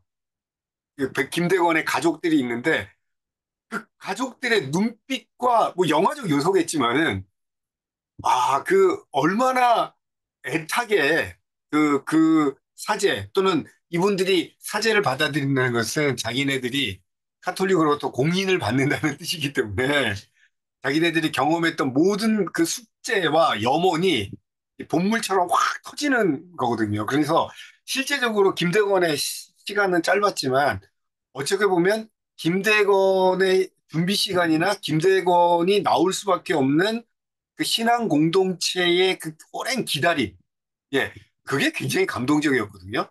그 유튜브에도 있고 뭐 이렇게 하여튼 보실 수 있으니까 한번 보세요. 그 가톨릭 공동체 좀 미화된 부분이 없지 않아 있지만 제가 볼 때는 굉장히 좋다. 예, 이양현 집사님 말씀하십시오. 저는 아까 다마니 목사님이 그 카톨릭이 일제시대 때 그런 모습들 때문에 순교만을 강조를 하고 있다라는 그 부분에 대해서 약간 이제 다른 측면으로 말씀드리면 한편 기독교는 또 일제시대 때 사면운동 때 했다라는 것을 현재 와서는 너무 강조하는 게 아닌가.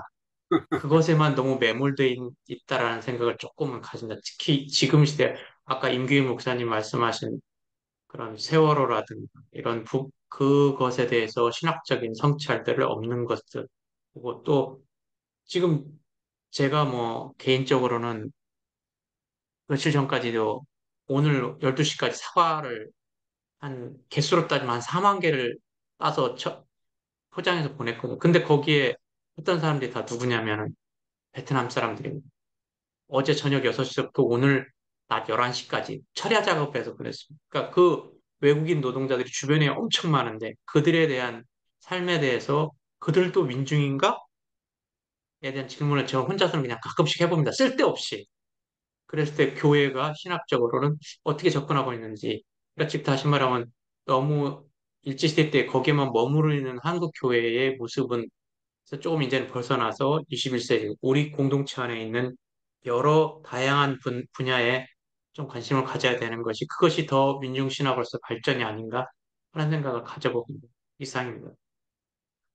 그 선교 신학자이신 우리 홍성만 목사님도 계시지만 제가 이제 약간의 이상열 집사님의 얘기를 좀 받으면 이런 게 있죠. 그러니까 이제 출애굽에 참여한 그 사람들이 고센 지방에서만 온 게 아니고 그 광야에 있었던 합비루들의 합류가 있고 시내산 광야를 거치면서 정체성이 형성되는 거죠. 그러니까 인종적인 배경으로 보면 다양할 수 있지만 시내산 경험을 통해서 하나의 아이덴티티가 모여서 그 다양성, 문화적, 인종적 다양성이 하나의 이제 녹아지는 건데 이제 그 개종과 회심, 환대의 대상으로서의 다문화 사람들이 아니고 이 민중의 여정 가운데 있는 또 다른 떠돌이 민중들이 한반도에 들어오는 것이고 우리가 민중적 정체성을 가져야만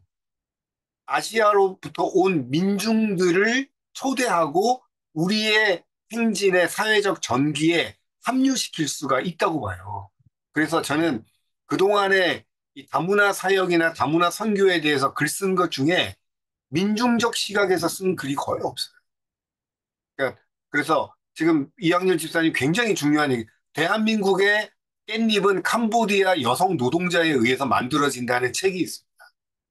사과 농장에는 베트남 분이 가셨는지 모르지만 대한민국의 깻잎 농장에는 캄보디아 여성들이 있어요.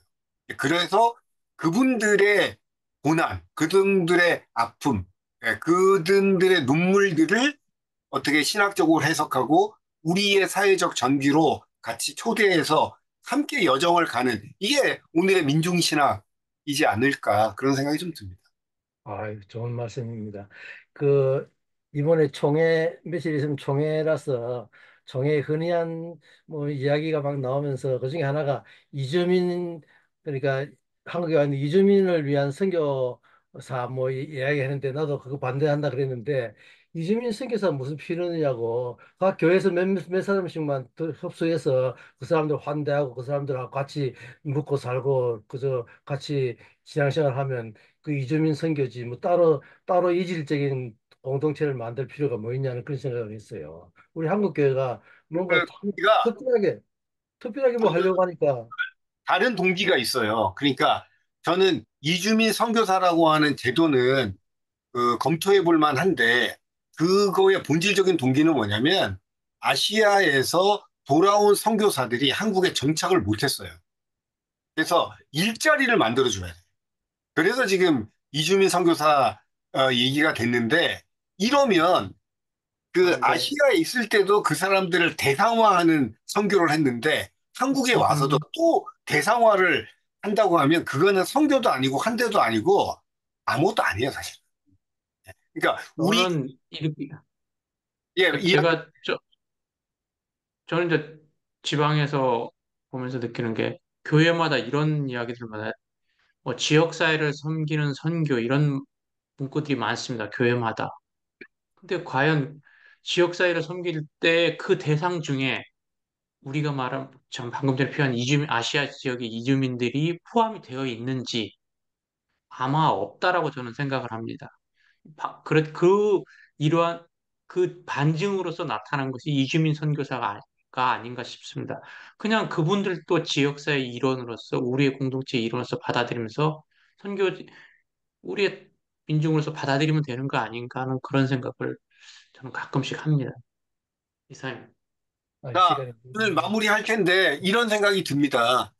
그 김용복 박사님이 강조했던 민중의 이야기, 민중의 경험을 우리가 감지할 수 있는 안목을 가지고 그 스토리 가운데서 재료를 발견하고 그것들을 엮어내서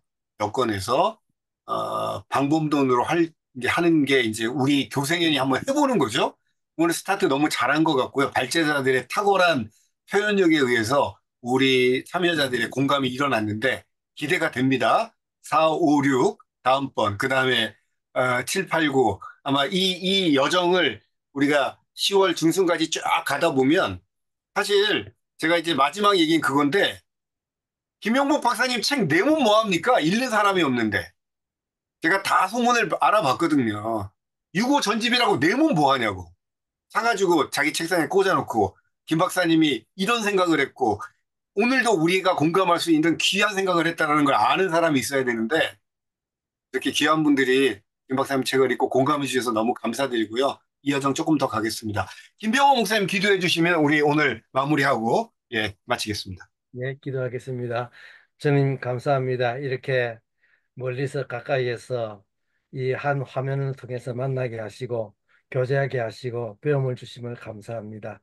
우리가 각자 떨어져 있고 또한 선교적인 과제가 다 다르고 여러 가지 형편이 다 다르다 할지라도 그러나 주님의 선교를 위해서 힘을 쓰고 애쓰는 일은 똑같으리라고 생각을 합니다. 주님께서 우리 가운데 함께 하시고 기도 가운데서 만나게 하시고 열정들을 함께 나눌 수 있는 은혜를 더해 주시옵소서. 각자 맡으신 삶의 현장에서 최선을 다하게 하시고 또 멀리서 이렇게 브라질에서까지 참여한 귀한 박종필 선교사님 위해 함께 하시고 또 호주에서 이렇게 일본에서 한국에서 이렇게 만나게 됨을 감사합니다. 주님께서 이 모임을 축복해 주시고 끝까지 지켜주시고 인도해 주시옵소서. 이 밤도 좋은 휴식을 허락해 주시옵소서. 감사하며 예수 그리스도의 이름으로 기도합나이다. 아멘. 아멘. 네, 아멘. 황영 목사님이 사진 촬영하고 마무리합니다. 표정 멋지게 져주시면 예 우리 사진 촬영하겠습니다. 네, 화면 봐주시고요. 하나, 둘, 셋. 네, 됐습니다. 마치겠습니다. 들어가겠습니다. 다음에 뵙겠습니다. 감사합니다. 감사합니다. 감사합니다. 감사합니다. 추석 잘 보내세요. 네, 추석들 잘 보내십시오. 추석 잘 보내십시오.